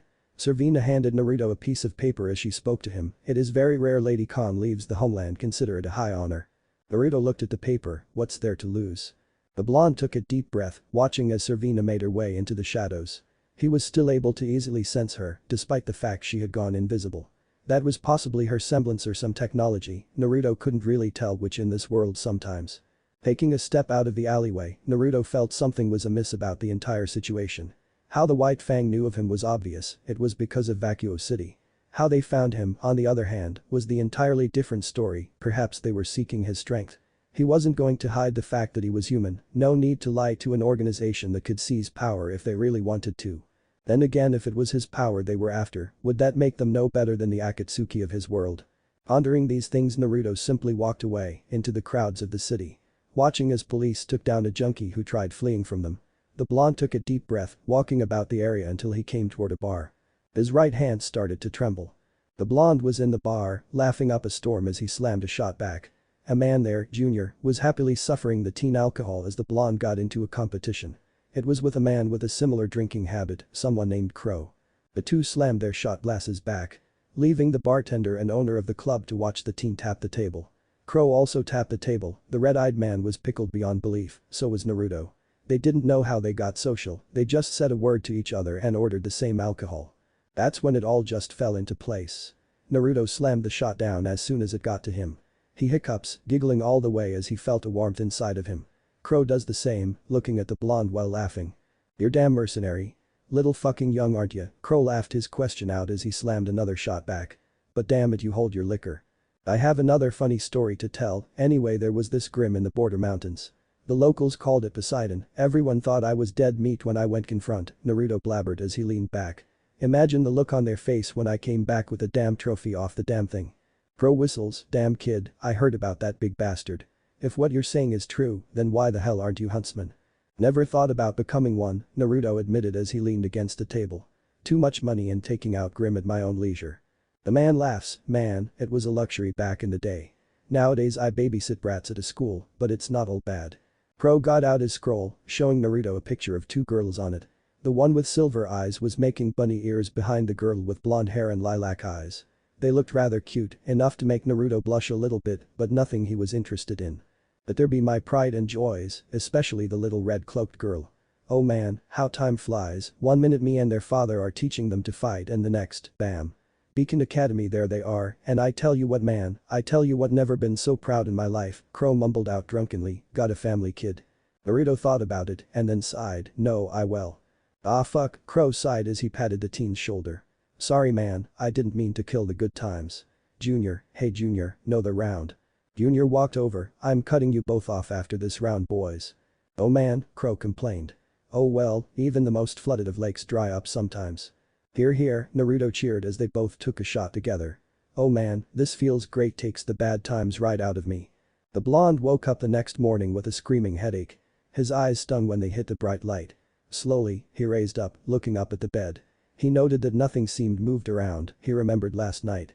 Suddenly a sense of dread came over him, he looked at the trash can. He breathed a sigh of relief, it seemed like he didn't have any fun last night. Especially with a guy, that would have been very awkward the next morning. However, looking over to the side he saw another bed in the room. He was perplexed until Crow walked out of the bathroom with a toothbrush in his mouth.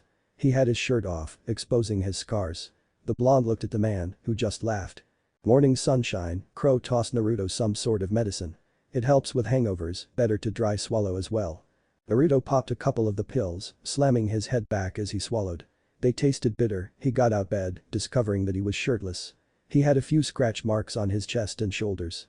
He took a deep breath as he began applying his healing jutsu on them. Crow looked at the teen. You're probably wondering where you got those from. Please tell me we didn't. Naruto smacked his face as he grimaced. Crow laughs while holding his face. Oh no, we didn't. I'm straighter than an arrow. You got them when you fell down the staircase. Wait, what staircase? Naruto questioned as he got up and looked out of the window. They were in a high-rise apartment complex. Where am I? You're in my apartment, Crow answered him as he put a shirt on. You got super wasted last night and decided to do a favor for you. Naruto nods. Thank you, I really mean that. No problem. Hey, since you're a mercenary, perhaps you wouldn't being hired on to do security? Crow inquired as he got his coat on, getting a ring on. The blonde looked at the man. What kind of security? I won't do anything that requires me to hurt innocent people. What? No, I wouldn't do that either.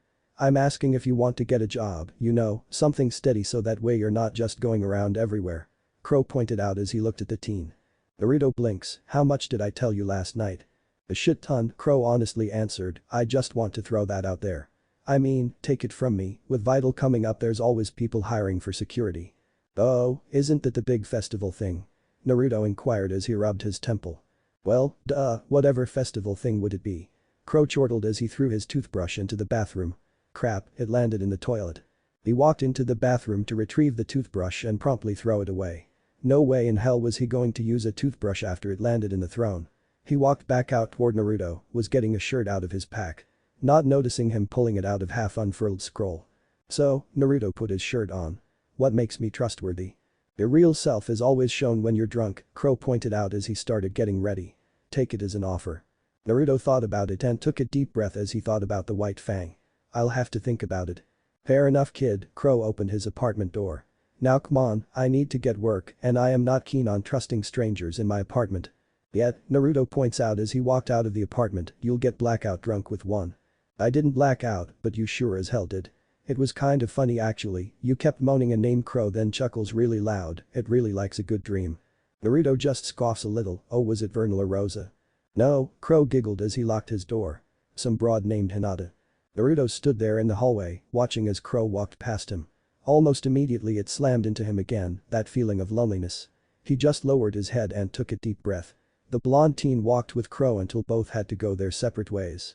Once again Naruto felt alone.